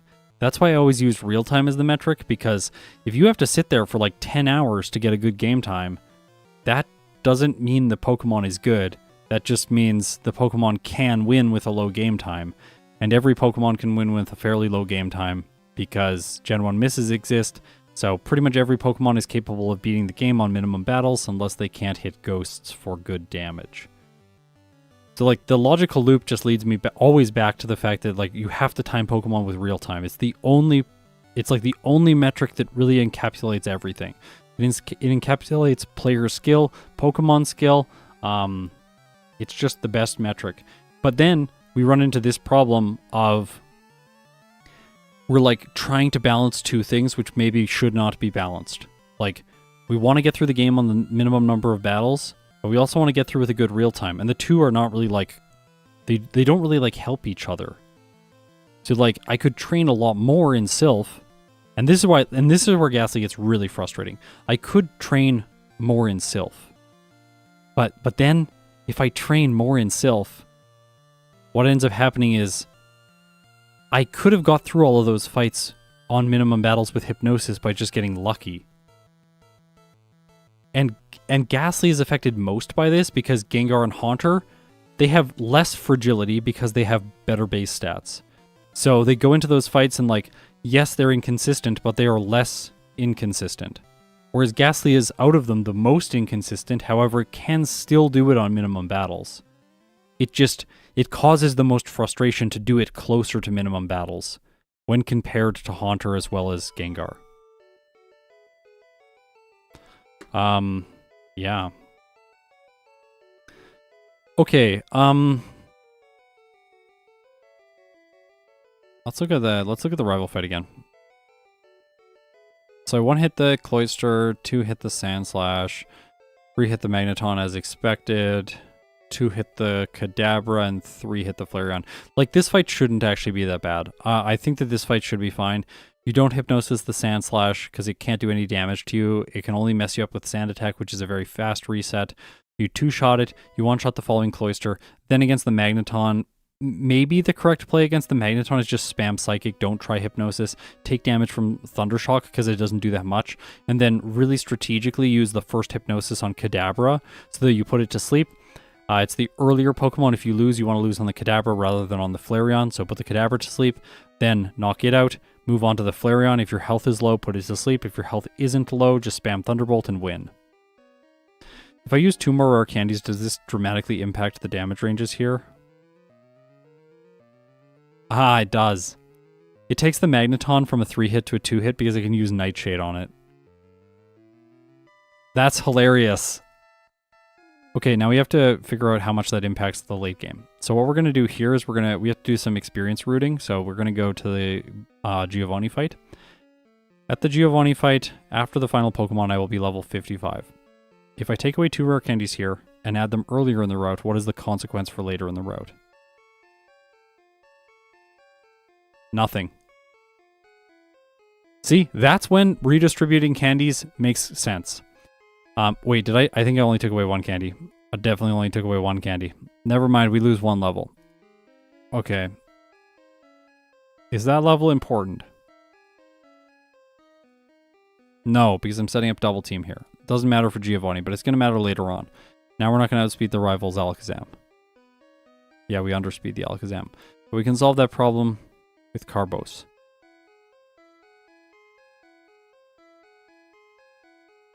I really like, by the way, I really like using all my rare candies at once. If I can use them all in one big batch, it's way easier to remember, and it usually makes the playthrough overall just flow a lot better. So if we use Carbos here instead of Calcium. Remember, damage ranges are kind of secondary because we're putting so much stuff that's scary to sleep. So now if I 2 Carbos in the department store, now we get the outspeed on the Alakazam at level 60. Okay, that's good. And that's good. You could also battle a few extra trainers to give yourself that level. I could, yes. I think we're going to do 1 more run and we're going to try and get through it a little bit riskier. And then if the risk is not working, we'll try and put together a more conservative play to get a time under 55 minutes. But like I want to give it 1 more attempt that is kind of like YOLO, just we're going to Hypnosis when we need it. Well, like the thing is, okay, so like let's ask the question about training actually. We can answer this question definitively right now.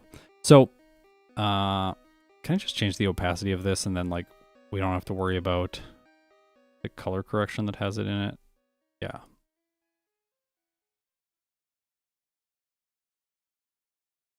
Now you can kind of see the time. It didn't work very well. There's a lot of stuff up there that side of the screen. Anyways, let's just like turn the opacity back. I'm gonna put the opacity not all the way back. I kind of like it being a little bit opaque. Okay, so let's just like examine this. So, the champion.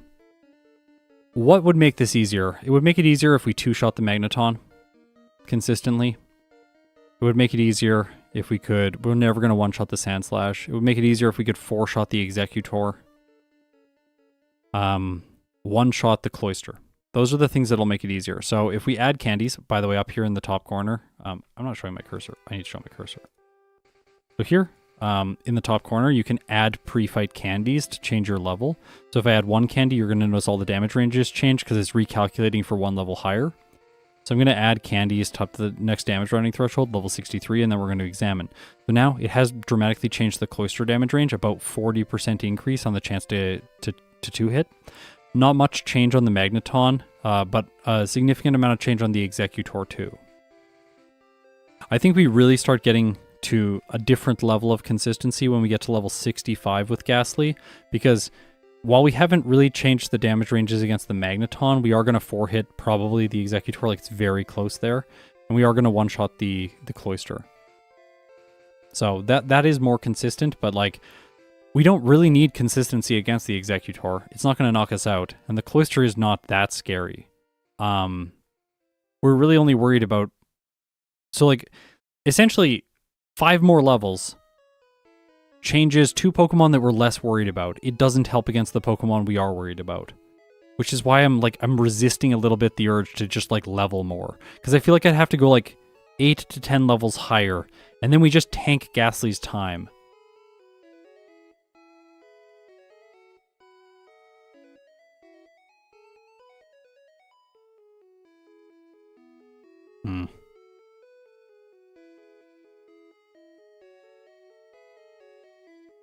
Okay, so we do 7 rare candies before the rival and Sylph. We play better because I played badly that last run. We try it again. I think that's the solution.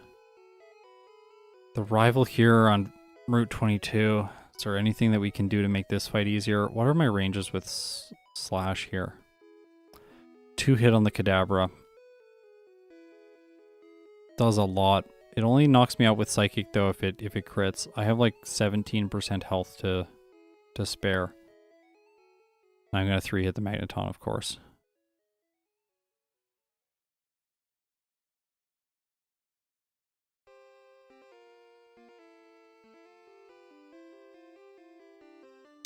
Okay, let's go. Number 2.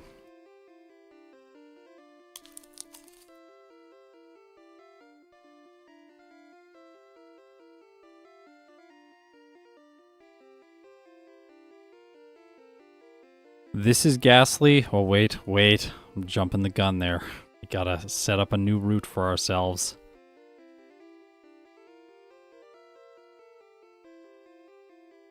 I gotta record all this stuff for data in case we need it later. Okay, this is Gastly in Pokemon Yellow. Run number 2 of today, and this is run number 4 overall. Let's hope we can get a time under 55 minutes this time, because last time we definitely didn't do it. Here we go.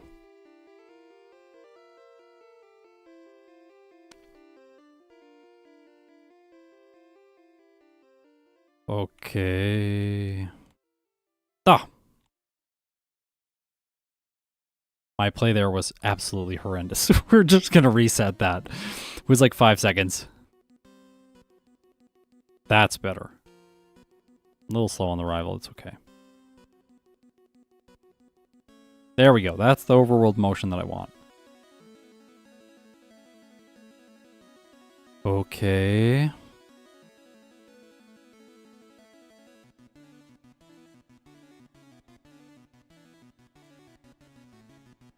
No, we're just...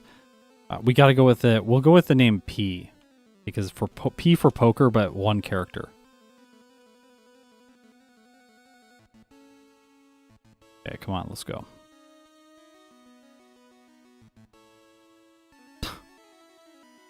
Knowing that that's a 5-hit. I was playing Pichu.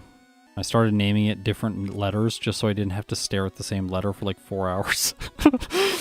It's really silly, but like, I failed too many runs with that thing.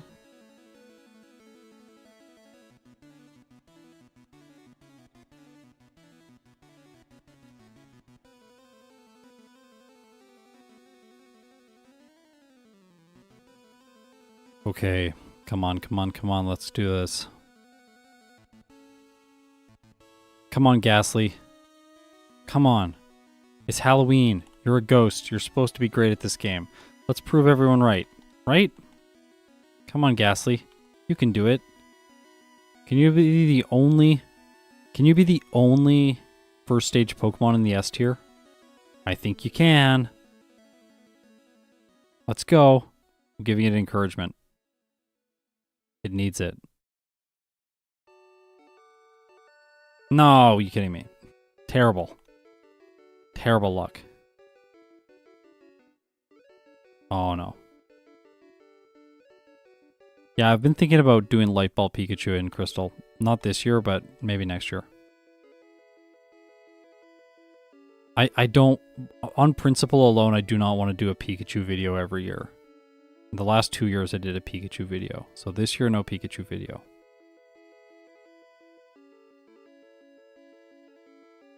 Oh, this forest. No.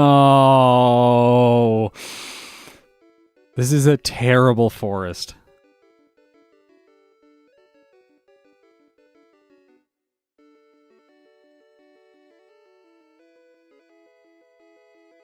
Okay. By the way, if you ask a question in chat at this point that I have answered earlier in the stream, I am just going to pass up on answering it at this point. Just for all those fine people who are watching this in video on demand form later.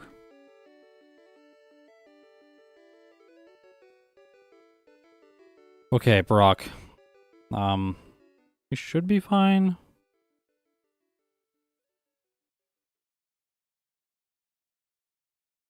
Yeah, the encounters in the forest, I have a solution to that. I haven't implemented it yet. I was asked actually earlier in the stream about rules that I'm going to change. I think I may change how I manage encounters in the forest just for a little bit more consistency with results, final results. So what I might do is I might set different options depending on what each Pokemon needs. So, for example, if you need a Pidgey, then I will just I'll turn off encounters after you have a Pidgey in your party. But for other Pokemon that need training, I will turn off encounters once you reach a certain user-provided level threshold. So if you're at level 13, then encounters get turned off.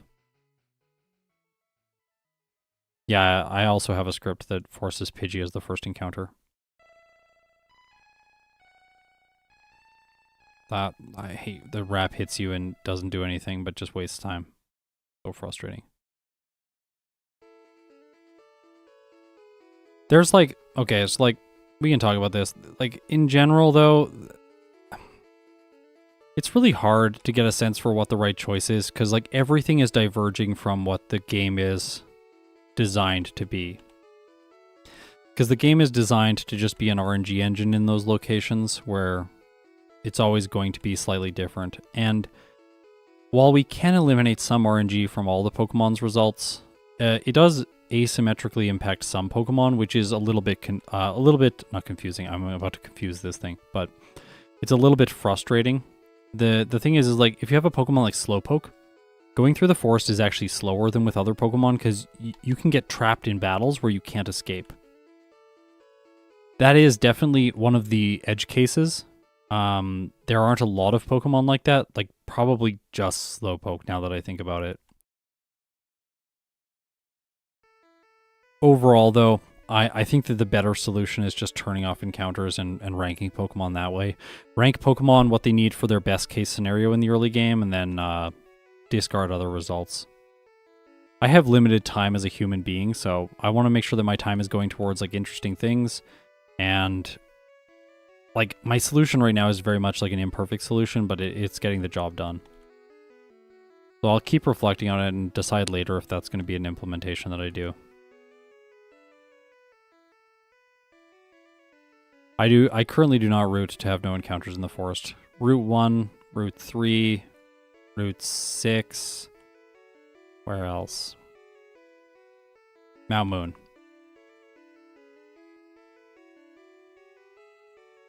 I leave it on in the forest because a lot of Pokemon train there, and because you need to catch a Pidgey. Yeah, I should probably implement it.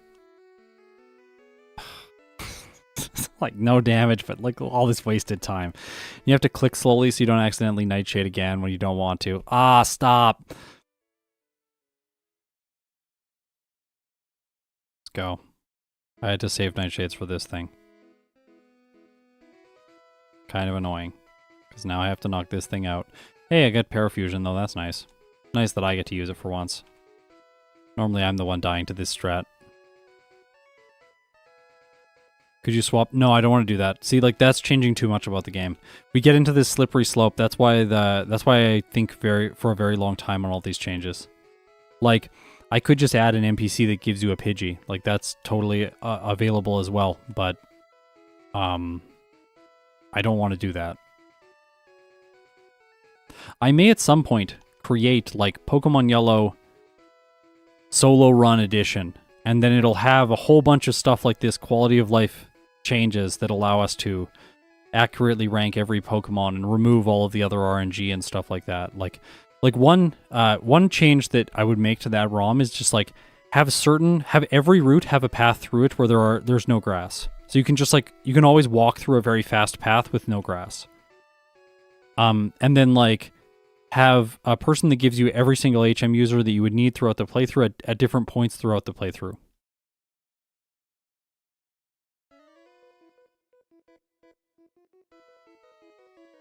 Allowing encounters on second go of Route 1. No. Route 1 encounters have to be turned off for the second playthrough.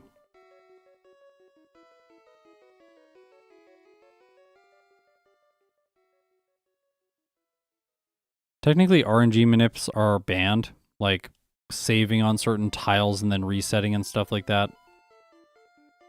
So, that's banned by my rules. No Ditto run yet. It'll be a while till we get Ditto.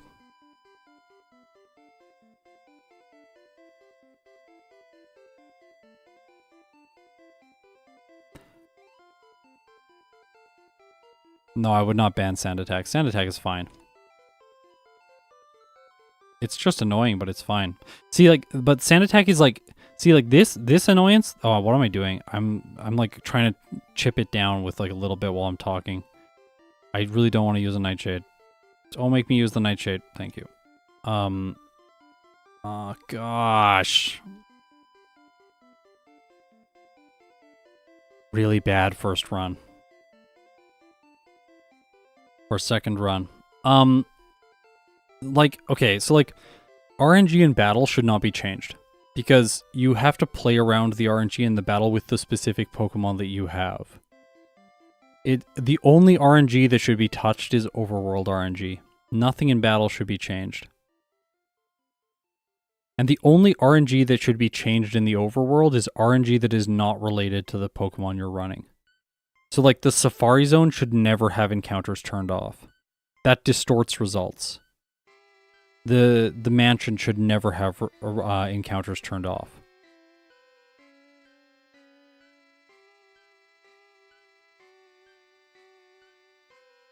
Okay, here we go again. Gastly, this time. This is the actual one.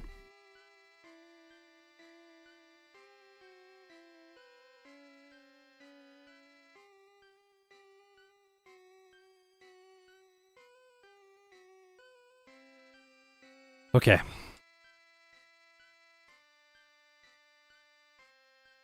I'm going to focus this time. I'm going to talk a little bit less.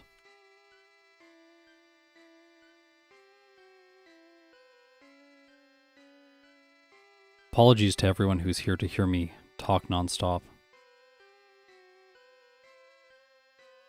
Yeah, I have encounters off due to being unable to buy repels, correct. And then, like, the amount of encounters you get is not related to the Pokemon that you're running. Oh, I did not. It's a Gastly name there. I want to thank you for all the content. It brought me many hours of enjoyment, always checking my inbox for a notification. Thank you, Rare Hunter. I really appreciate it.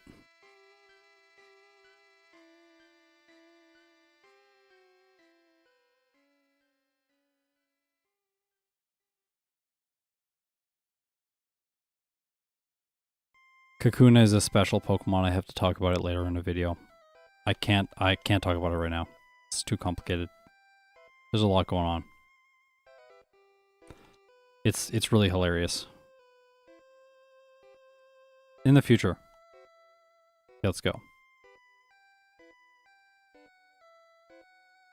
5 hit that thing. Yeah. Yeah, like if there's no crits or sand attack or random stuff in battles, then you never like go like if there was no sand attack, then I would get to the second rival fight and I wouldn't have to worry about sand attack for Pokemon that can't knock the Sandshrew out quickly. Whereas I have to play around that if my Pokemon can't defeat it quickly. So then do I do more training or do I just try to luck through it and like hate myself resetting the run over and over and over again until I get a win? Like that is part of the struggle and the strategy that is involved in putting one of these together. But like, if I run into 8 encounters on Route 1 with one Pokemon, and then I run into 0 with the next Pokemon, that is not in any way related to strategy. That's literally just one Pokemon got lucky, the other one got unlucky. And like, it could be the opposite way, and it just distorts how the results are reported at the end of the videos.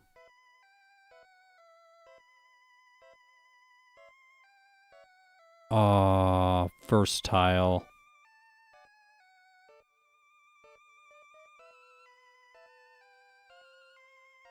Soul, can you take care of the super chats for now? Please say thank you to everyone. I'm not going to read them out anymore. Oh my gosh. I'm not going to read them out right now because I'm going to focus on playing.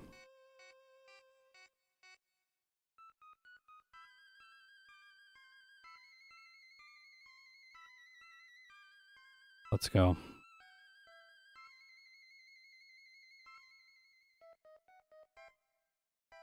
Okay. That's a very good forest. Very, very, very good forest. I think I may be able to skip that heal.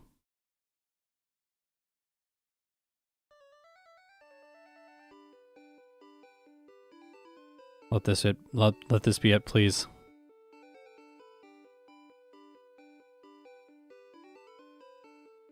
Do not bide. Okay, it's good. It can bide now. Easy.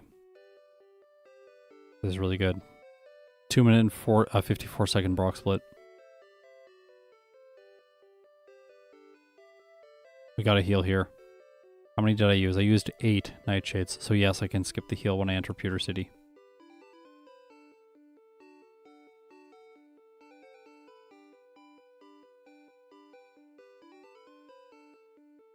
Do I one hit from there? No, I don't. Okay. It's okay. I want to save Nightshade anyways. I need 6 for this battle and then like 3 for the next one. Save here. Now, yeah. Yeah, I have enough. I just want to make sure that I can knock out the Rattatas. Because you need 3 for them and you can't hit them with Lick. I guess I have to lick down the Ekans. It's a bit annoying, but it's okay.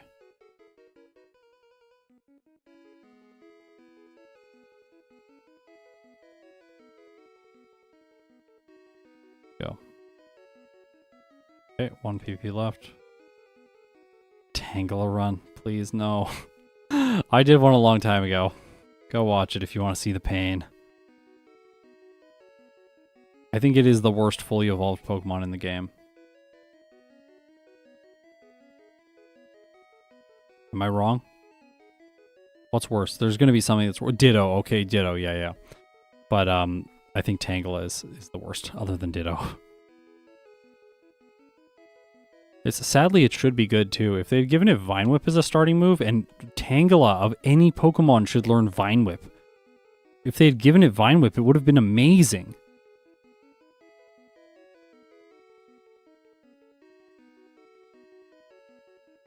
I don't need to fight him. Like, why would I fight him? What is it? What does that help the route? It doesn't help the route. Just skip him. I can make up for that training later on in the run. Everything here is just luck till this point. Yeah, why does Vine Whip have 10 PP? I know that makes no sense. Nice that got disabled and then immediately undisabled. Another reason why disable is bad.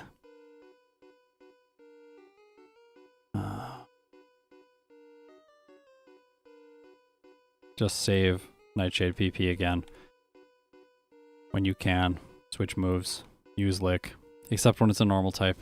If you do that, just restart the run.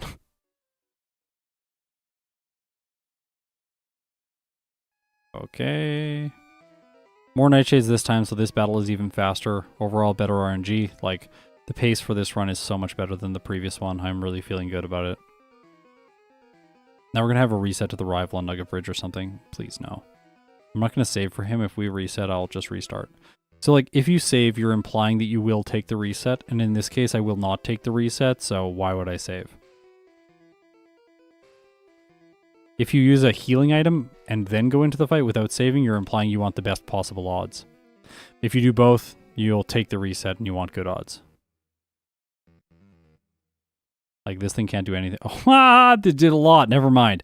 This thing can do a lot to me. I can't actually take damage now, but I could lose due to sand attacks. Just running out of PP.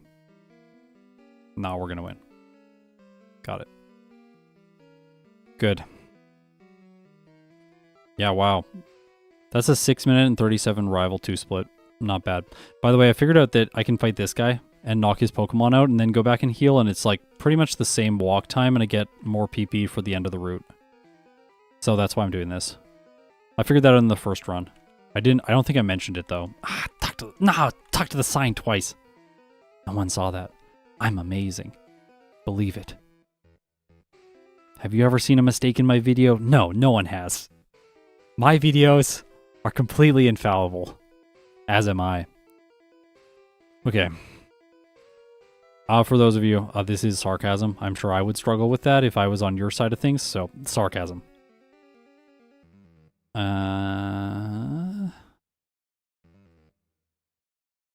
This is going well.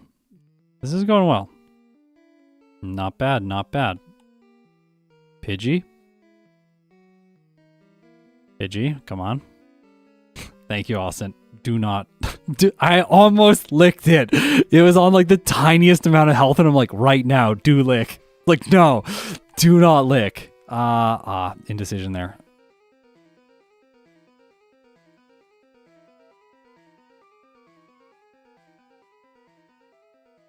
Hariyama, I've definitely never done a run with that thing. All right. Will there be another race video like the Smeargle? I'm thinking about it. I think there will be in 2024, but we will see what happens. I cannot... Okay. I'm going to talk about this. The race videos, all 3 of the race videos, have been financially the worst performing videos on my channel for the past 2 years. And they have taken like 8 times as much work as a regular Versus video. And the Versus videos I make take me like 2 weeks to finish.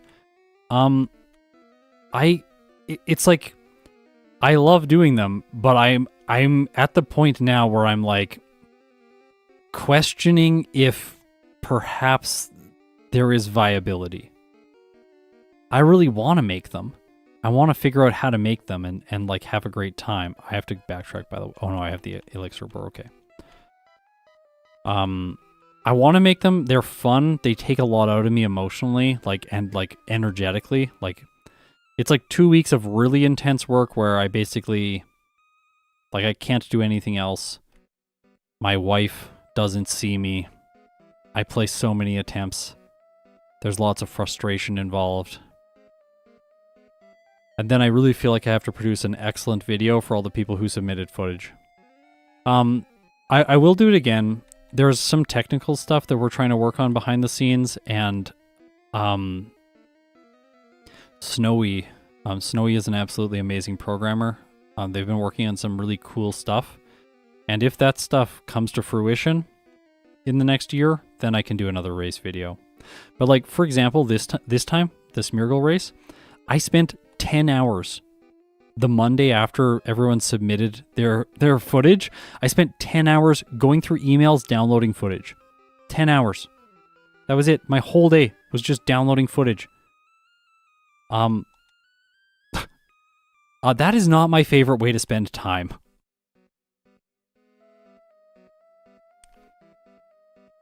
So we're going to figure out a way to eliminate that for the next one. By the way, yes, I didn't save here. I'm not going to take the reset. It's too early on. And we win. So it's a good thing I didn't save. What are we getting for Halloween? The Monster Mash.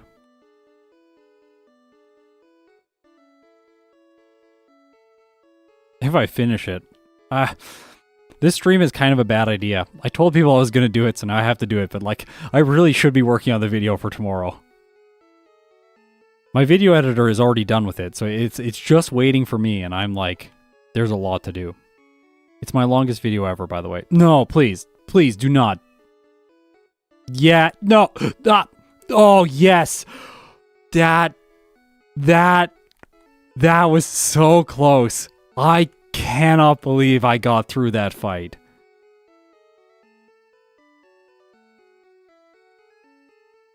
Oh. Hi, Churro. How's it going, buddy? Yeah. It is not even close to your dinner time. You have a whole hour, buddy. Oh. It's a sand attack first turn. That is the worst possible event. Did I save before this fight? Come on. Yes, we did it. We did it. We might have to get the extra ether in the SSN. I don't get another move, do I? No, I just have to keep nightshading my way through this section of the game. I'm gonna get the extra ether. That's gonna bleed a little bit of time, but I think it's acceptable. Like, there's nothing else we can do. I don't want to go over here, but because the run has not been going particularly well, I'm gonna get that ether. Just because of that sand attack, it wasted too much PP. He's so loud also. Why is he so loud? Yeah. By the way, for everyone who supports me, go check out the exclusive Haunter video. It has an awesome edit in it where I show cat pictures instead of sponsored content. Hi! He's just staring at me like yelling. He knocked a painting off the wall like a picture and smashed the frame. And like it feels like he's about to do that. So if I just disappear all of a sudden, you hear a bunch of noises, that's what's happening. I'm stopping him. Yeah. I need PP for Surge.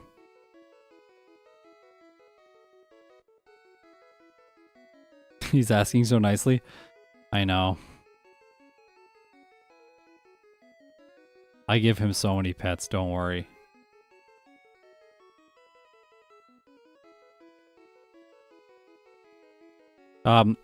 Please watch the earlier portions of this stream to see why it is not advisable to do minimum battles. It's really not advisable. It is most certainly possible. Oops. I didn't get Pidgey. Well, that's a downside to this run, but... Okay, hopefully Surge is gonna be fine. Come on. Come on. Growl, that's perfect. Thunderbolt, not so perfect. No more Thunderbolts. Thank you. Okay, we're good. No resets on Surge. People are sure obsessed with minimum battles. Yeah, I don't understand. I don't understand why. It's interesting. I get tons of comments about it. There was this one guy for a little while who commented on like all my videos just being like, you're trash. You like never do minimum battles. You battle way too many people. Okay, like, thank you for the feedback. He is right, actually, because I was trash back then, and I shouldn't have been battling as many people. I have since corrected the errors of my ways. And now I battle less people. Okay, I'm going to do this right. That down, then teach this. Up to the top, get on the bike. Yeah, you see that? That was so good. So good. Skilletus, welcome to Venonat. Good to have you. All right. Let's not be annoying with the stun spore. Thank you. Now we win. Yeah. Oh, well, that's annoying, but it's not going to be impactful. The rap is actually good there. It's going to help me wake up. So silly. Do not paralyze me, please. Thank you. Okay. This is way better. So, oh, the first resets were here last time. That's where they were. But it was just because of paralysis status conditions, wasting a little bit of time. It's all RB-wide challenge. He's got a good channel, by the way. Good minimum battle stuff over there. Go check him out if you like minimum battles. I don't know, but I'm looking forward to your fur run. I saw someone... Who was it? Was it Axu Karisara or someone? Someone posted like an incredible fur run in Crystal. It was like 1 hour and 14 minutes or something. It like blew my mind. We should heal. Heh. Bet you didn't know that was there.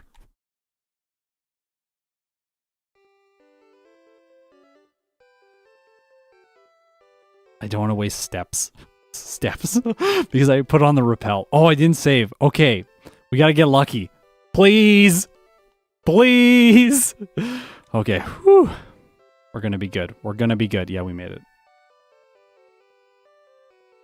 Oh, okay.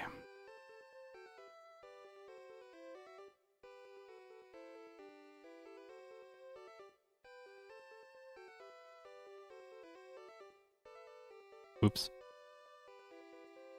I still have the Pokeball. We're gonna toss that. Okay. No Slowbone fail. Doing pretty well. Sleep powder there would have been annoying, but non-consequential. I have more Nightshade PP because I healed this time.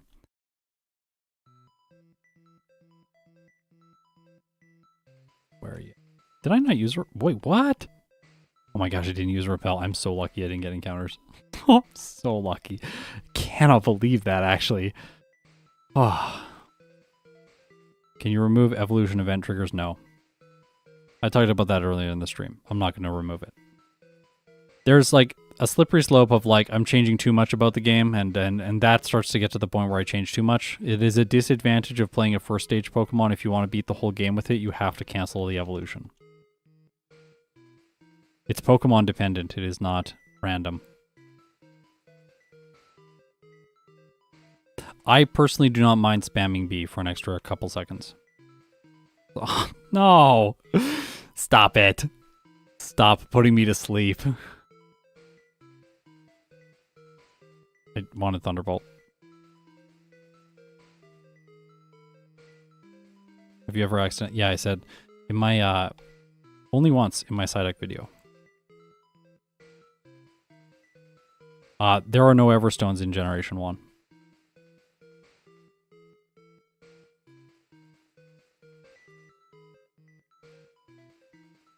So yes, it is changing too much.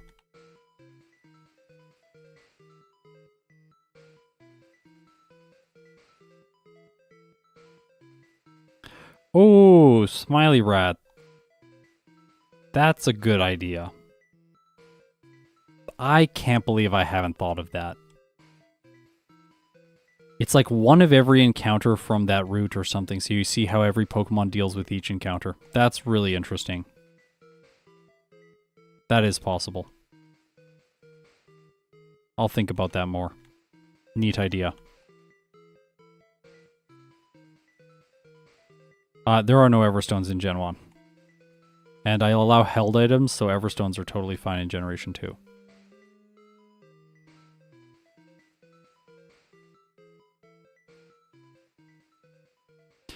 Problem with set number of encounters is now I have to redo all of the runs. Please, don't make me. No. See, this is the problem. And then there's a good idea, and then I'm like, I gotta do it. Well, we'll see. I'll think about it. No, I want to sell that. Definitely want to sell that. It's trash.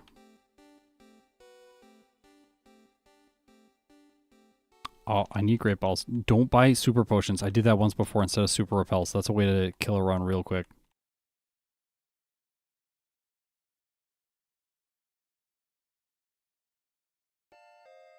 Hi, buddy. Nope. Carbos for the Alakazam. In the champion fight.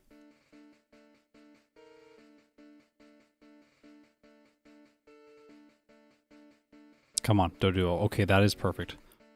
Lovely. Go. First. Yes, first ball. Okay. Really good. First ball Doduo. The optimal bird from that location. Love it. You know, I've realized that it isn't actually Seal. I've been complaining about Seal the entire time, and it's actually every water type. Water types are my least favorite type to solo run in Gen 1. I really don't like it. The champion is so bad with every water type. It's a nightmare.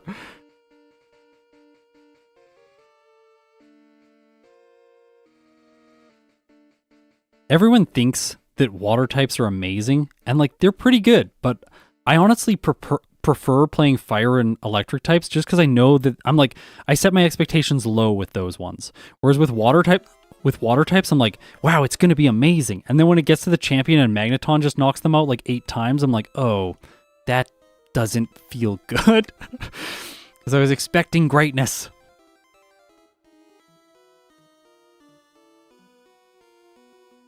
Everyone though, drink water. Adam's right. Hydration's important. I'm definitely not anti-hydration. It's also worth noting, I don't actively dislike any Pokemon. I actually really like all Pokemon. I am only ever talking about things through the context and the lens of... I can one-hit these. Through the lens of solo challenges. Starmie is coming very soon. Starmie, Tentacruel, Pokemon like that are coming real soon. Not in Halloween month, though. First, the Monster Mash. And then other versus videos beyond that. I believe after, with including Pinsir and Scyther, there are 7 more versus videos for this year. So I guess 6 more to release now.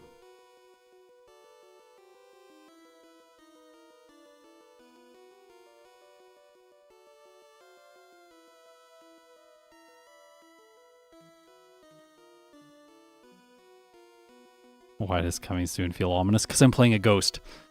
This thing should have ominous wind.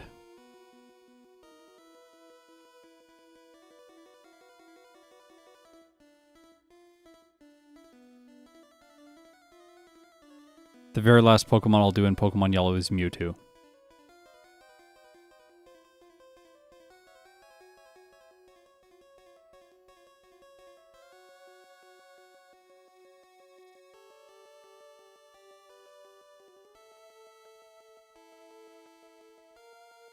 I'm gonna do Nuzlocke, yes.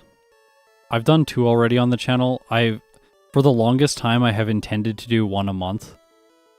But my voice just got messed up this year, and I couldn't keep up with even the production I was doing on these regular solo challenge videos. And then I couldn't afford to use my voice to produce an extra video every month, so then the Nuzlocke got basically removed from this year. This year I was intending to do every single type in Pokemon Yellow as a Nuzlocke, like a type-based Nuzlocke for every type in Yellow. But I didn't get to it. There was software problems and then voice problems, and then it just the series got canceled for this year essentially. Ah! No, I thought that was Thunderbolt, sorry. Oops. Yeah, the biker sprite is good. So true. Anyways, I want to do Nuzlocks. They will come in the future, hopefully next year. Well, we'll see. Hopefully next year. That's all I'm going to say. 2, 3, get some PP up. Good, always keep your PP up. When you have a lot of PP, you can beat this guy in his poisonous balls.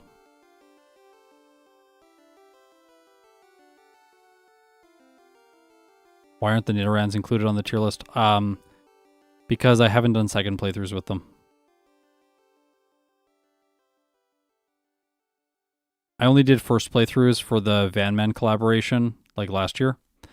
And then I intended to do Nidoran female versus Nidoran male, and then there was no time. I didn't have time to do the follow-up playthroughs with my schedule. And as a result, I was just I'm going to do that video later. So they're not ranked because I've only done first playthroughs. I only rank based on I only rank on best results, and only best results if I have done more than 1 playthrough. Because the first playthrough is always so sloppy.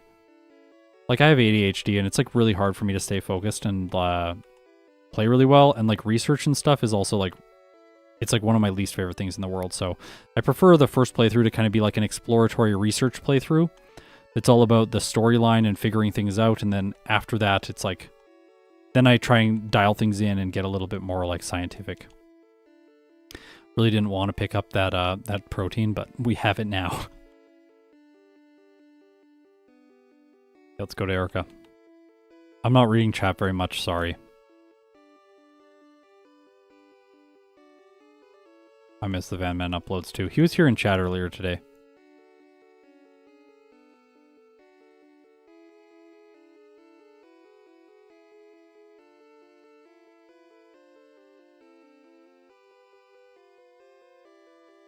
I'm having so much fun doing this, by the way. So much fun. Okay, let's not spam the chat, please. Please. Okay, we should. Soul. Thank you.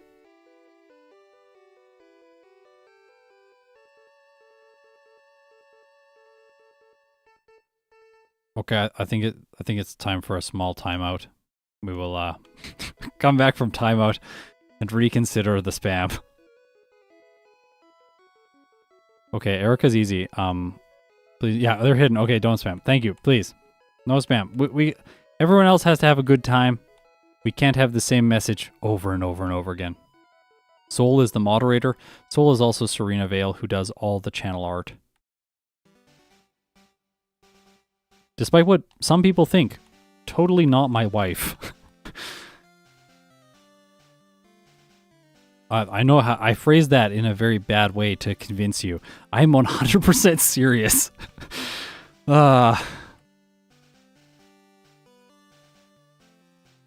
Okay. Can I Thunderbolt these? I can. Okay, so like Thunderbolt this, I have to Psychic the next one. Oh, well, got lucky. That's not a guarantee by any means, by the way. I should have 2-hit that.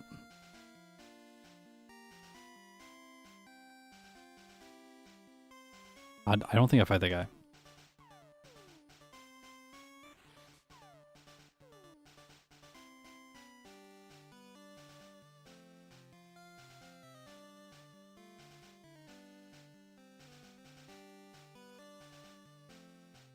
Let's go, let's go, let's go.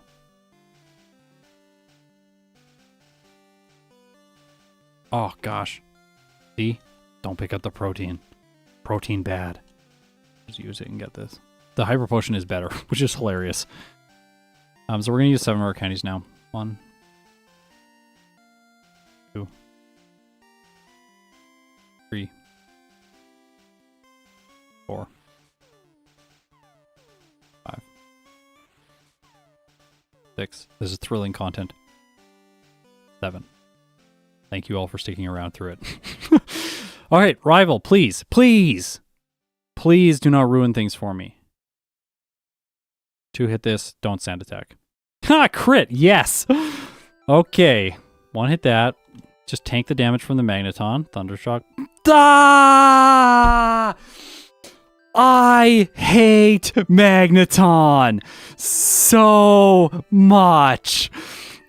This is my least favorite Pokemon. Ah!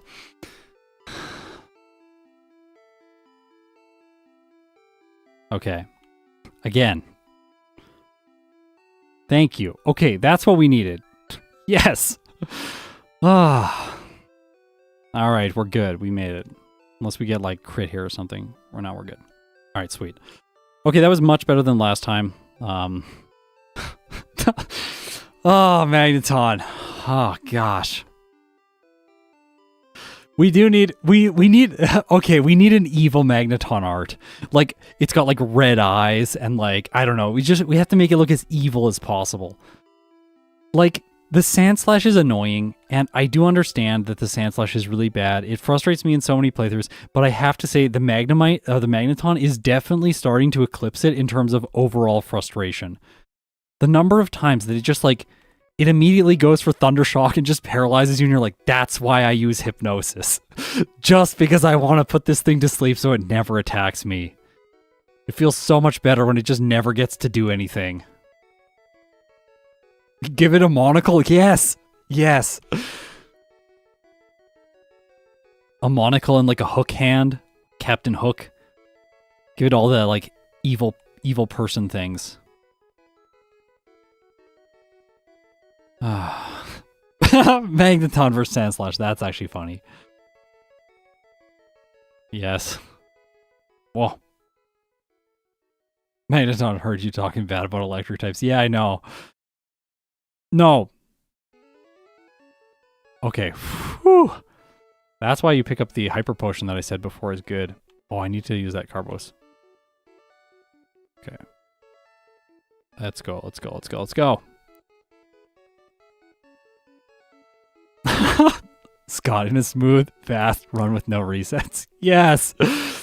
Ah! Magneton really does just come in and ruin my day. Didn't ruin my day. We're fine. We're fine. This is fine. Have you guys seen that like, it's like a little like dog thing? Is it the character from Adventure Time? It looks like it. Anyways, he's like in the little house and he's like, this is fine. And like the house is on fire and he's just like drinking tea or something. We have a like tea mug that has that on it. It's absolutely awesome. We make tea for ourselves and put it in that mug specifically when we're having like a really stressful day. It's like really great. I know that's like kind of ridiculous, but I just did it. It's fine. All right, we're going to one-hit everything here. We're going to two-hit the Venomoth. It should be fine. Don't crit me, Venomoth. By the way, it has to get a good critical hit if it's going to one-hit me. Oh, I get the crit. Yes. 2 for 2 today. Nice. Did I count how many times I've completed Pokemon Yellow? I completed it like 14 times in the last week, so... a lot. It's a lot. It's too many times. Too many times. 200 with Parasect. That distorts the average right there.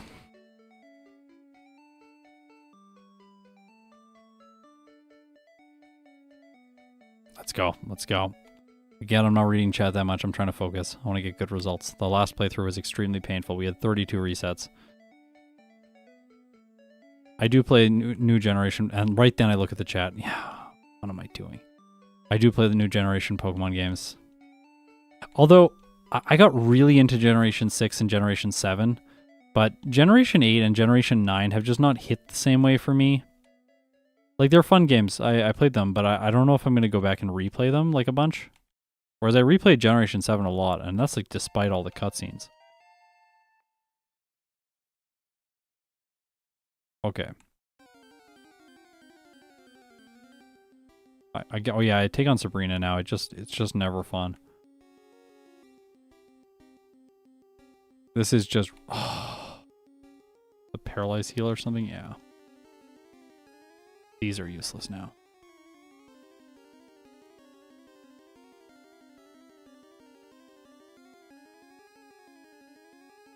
I'm playing pretty well this run.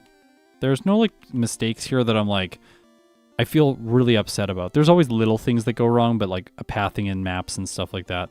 I have to put this to sleep so it does not Nightshade me. Or sorry, so it does not hit me with Flash. And then this, that it doesn't put me... I should be Thunderbolting this, by the way. Okay. So far, so good. Please, please. Okay. Woo. We're good. No, no, no, no, no, no. That was a mistake. That was the first mistake. I shouldn't have been talking about mistakes. I should have hypnosised again there. Dun.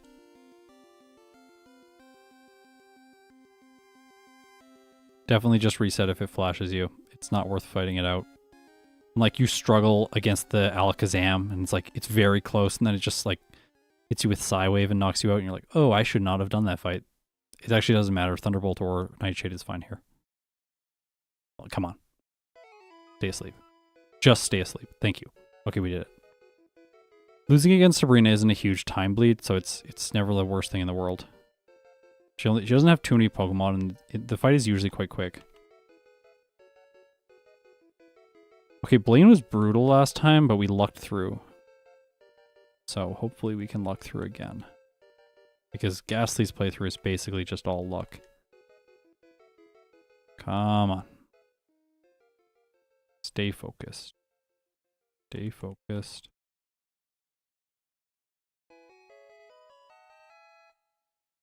See you later, Evil Oddish. Hope you have a good sleep. Okay, here we go.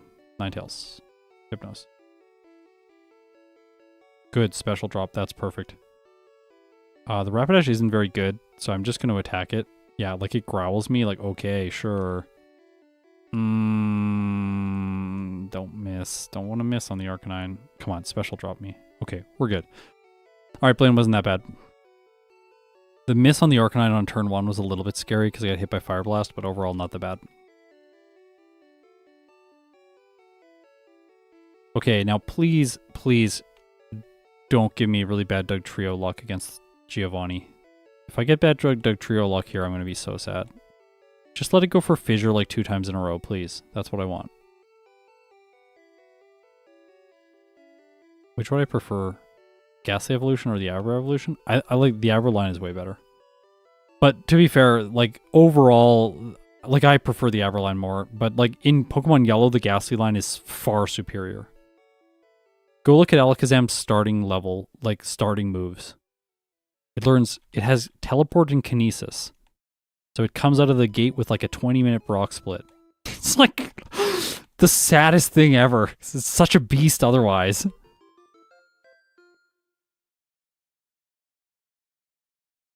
Okay, we're right on track with the plan.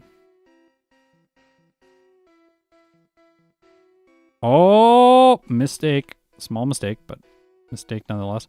This time I'm at least not going into the fight without having Mimic, which I did last time. I will save over that again. Okay, here we go. Here we go. Let's go. What is this time? Yeah, it is unreal, but we're about to get... Oh, yes! Crit the Doug Trio. Okay, that's perfect. The Persian can't do any damage to me because it only has normal type moves. So I just get set up here for free, essentially. Again, this is the one time that I allow this strategy with evasion boosting moves, is specifically against this. That's specifically against Giovanni. Okay, we're going to sweep. We're good. Because we don't level up. Oh, I almost had a heart attack. My heart is beating so fast right now. I can't believe that. I thought for sure we were going to one hit there. Was that a crit? I didn't see. I just like heart palpitation all of a sudden. Okay, we got by Giovanni. Not bad. All right, this is going really well. Yeah, it's not about the badge boost. It's about the evasion. The enemy can't hit you and you only have to set up once. So broken. Alright. Please don't paralyze me. I just need to not get paralyzed before the Kadabra. If I get paralyzed, I'm going to reset. Okay, Magneton, play nice, please. Please, yes, yes, yes. Yes, yes! Alright. Let's go for it. Oh, okay, we got this. We got this. Ah, yes. Feeling good. Come on, special drop. See, burn's not that bad. Oh. Don't farm. Okay, good. We're fine. Burn plus fire spin is a little bit scary.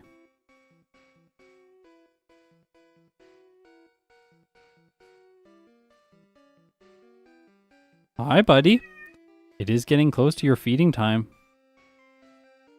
35 minutes.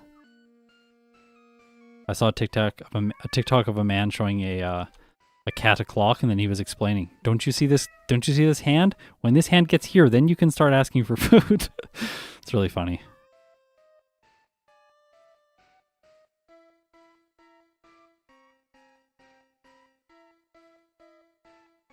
I saw that one too. Nice. Don't go for the painting, please. Please. We're not smashing frames around here today. Oh my gosh, we're here like 40 minutes? Not bad. So we just had to get lucky. Let's not fight anyone. Did I fight someone here last time? I don't think I did. No, I skipped everyone.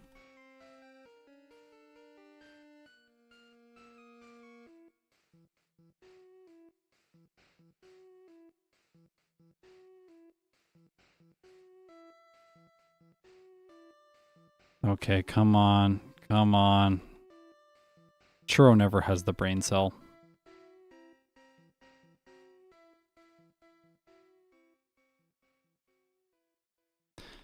just like randomly gets the zoomies.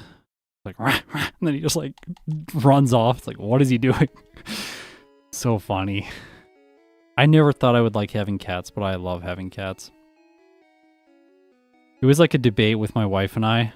She's like, how about we just foster for a little bit? And then within 48 hours, I'm like, I am adopting this small man. He is so cute.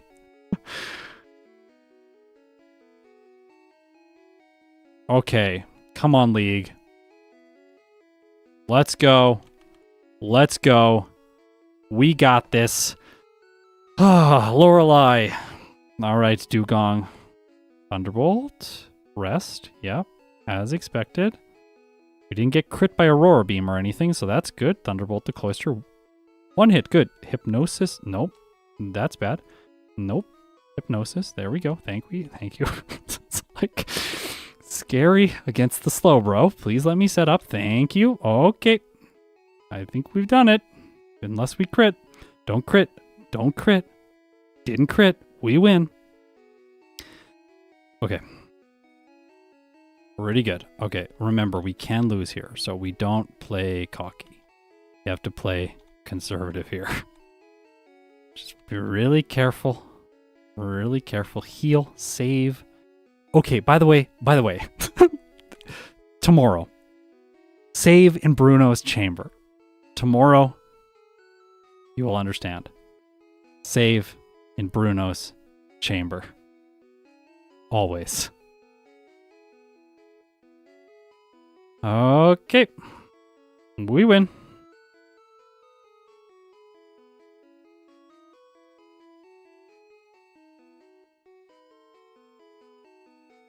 Who is Bruno? Oh yeah, you're right. I don't know. I just like disassociated for a moment and started rambling. Do I? No, I don't think I hypnosis. Do I? No, I don't think I hypnosis here. Like, maybe the fine... No, I don't think I hypnosis. It has a lower chance to use... They have lower chances to use hypnosis on me than, like, I don't think it makes sense to do the gamble. Okay, we one-hit that with Thunderbolt, so I should have used Thunderbolt last time. Please don't hypnosis. Thank you. Super Potion is perfect. Okay, just the final Gengar. If it hypnosises me and then Psychics like 3 times in a row, I'm going to be so pissed. Okay, Confuse Ray. That's perfect. We win. Okay. She doesn't have good AI, so she has no idea what to do. Also, if you go over to the side like that, you'll never accidentally run into Lance. That's like a really nice key, like a trick that I learned. Steve M. Plays taught me that. That's a good trick. Okay, Lance. I think we're gonna risk the Dragonair. If it Thunderwaves, we reset. Thunderbolt? No, crit, but no status, so we're okay. As long, unless the Aerodactyl crits. Please don't crit me Aerodactyl, then I'll be okay. That's bad. Can we not do that again? Like, please, not again. Okay. I'm gonna hypnosis the first dragon. No, this is what happens when you hypnosis. At least I reset faster than last time. We're gonna be over 45 minutes, which is disappointing, but we can get it under. And blue is the hardest trainer in the run. Thank you. There we go. I think Hypnosis there is required because you want to take as little damage so that you can survive one hit from the Aerodactyl. Like, that wing attack did a lot. Okay, level 60. 59 speed. Oh, the time's so close. Watch us reset like 8 times to the champion. Uh-oh, Churro's coming. Uh-oh. Uh-oh. We're gonna save and pause. Just a second. He's about to walk in front of the monitor. Yeah, that's your bed. Hi. Hi, you want to say hi to everyone? Hi. Yeah.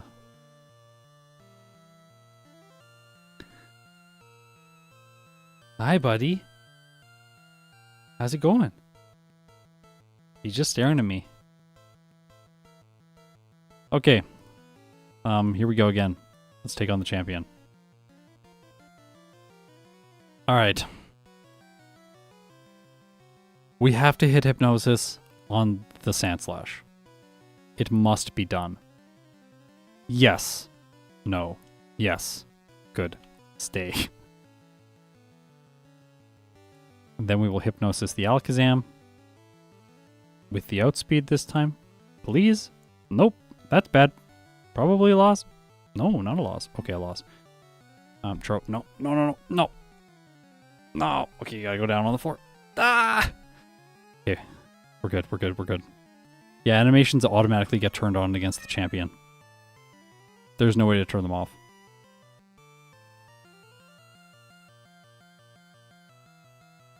Okay, come on. Stop.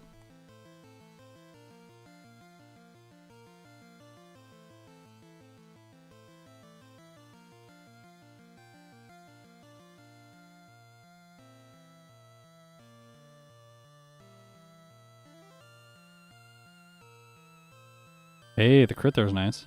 A little bit faster. Okay, Hypnosis here. That's good. We're actually going to make it past the Alakazam. Then we have to do Hypnosis or be Hypnosis against the Executor. Oh, we get it. Got a little close there. And then we got to Hypnosis the Magneton. And then from there, things get much easier. Come on. Okay, please. Please, Hypnosis. Please. Ah!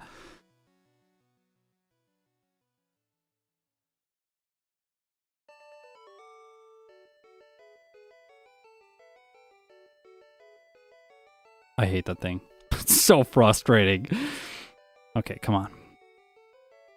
We can do this again.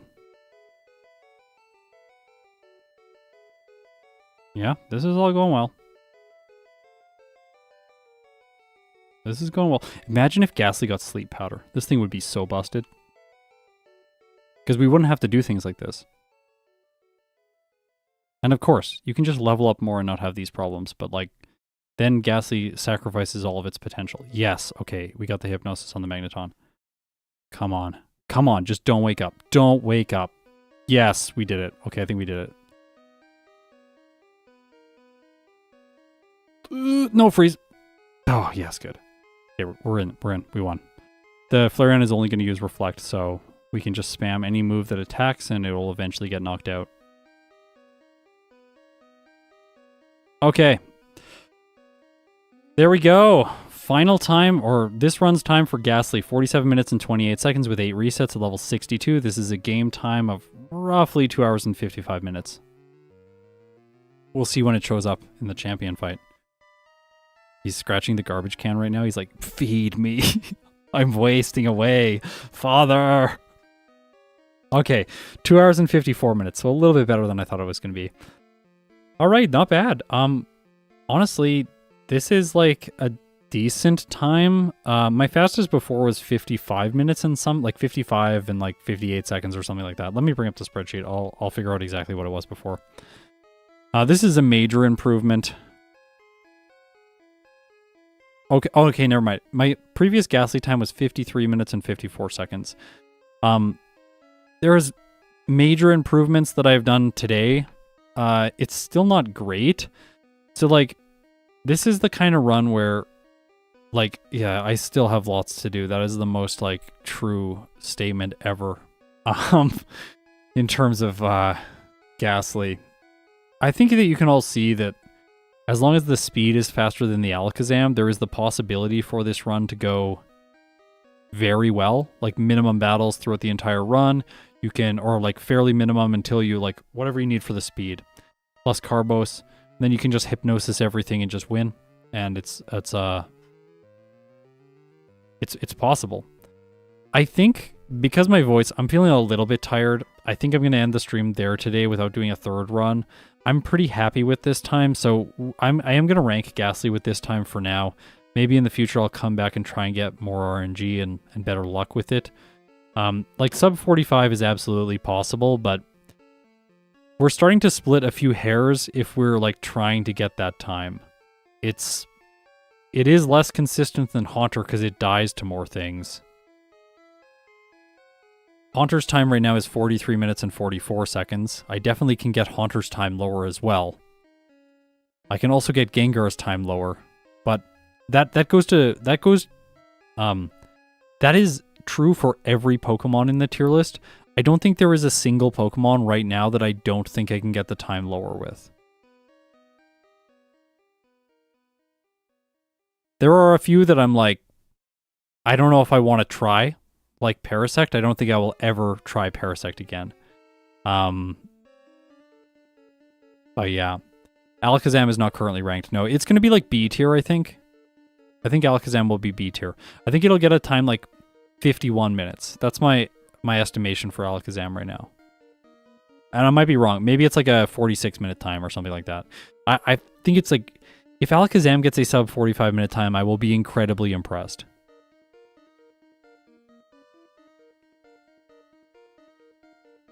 This is the tier list. This is not the most updated tier list, but it's fairly updated. Overall, I think, so like today, Gastly moves up in placement. It's gonna right now with 47 minutes and 28 seconds. It is a little bit faster than my current Kangaskhan playthrough. Hypno just recently got boosted up to slot number 2 in the whole overall tier list. So Gastly is slightly slower than Parasect and slightly faster than Kangaskhan, which, like, yeah, it's a really good first stage Pokemon. I think we proved that. So I hope you enjoyed this stream. I hope everyone has a great Halloween tomorrow. Tune in for the Monster Mash. It is going to be Muck versus Weezing versus Arbok tomorrow. It's my longest video ever. I really enjoyed making it. I hope all of you are going to enjoy watching it. And then things start ramping up. Well, they already have, but things start ramping up for the new year.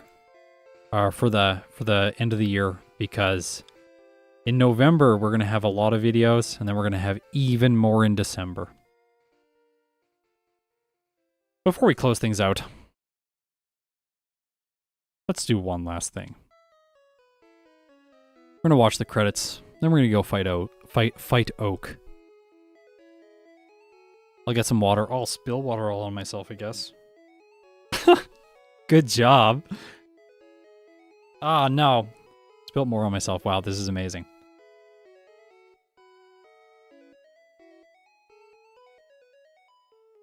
Water bottle used hydro pump. Okay. Or splash, actually. More like splash. I definitely took no damage.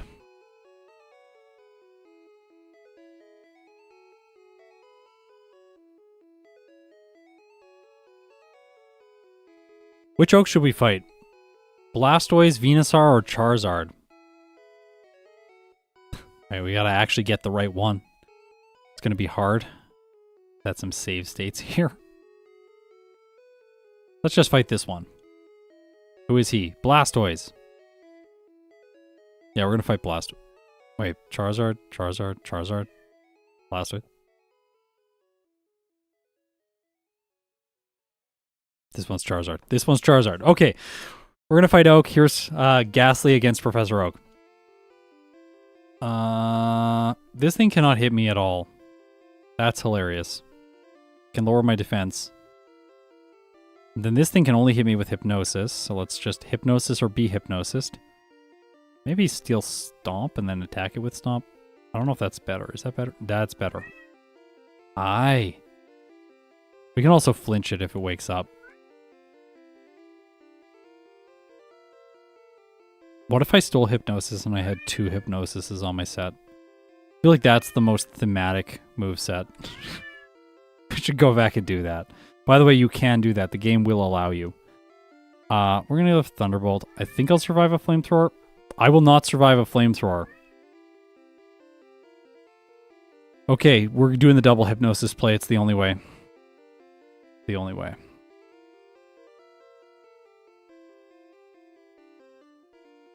Go to sleep. Go to sleep. Go to sleep, you silly egg thing. Go to sleep. Yeah. So silly. I love that you can do that in Gen 1. So funny. Okay. Look, now I can't even misclick. I can just always get Hypnosis when I need it. Don't crit me. Yeah, that's better. And then the Gyarados is going to be a one-hit. We're going to be fine. Got it. So, Gastly defeats Professor Oak. Thanks so much for watching, everyone. Hope you had a great time. If you made it this far, you're incredible. I'll see you tomorrow for the Monster Mash. It's going to be great.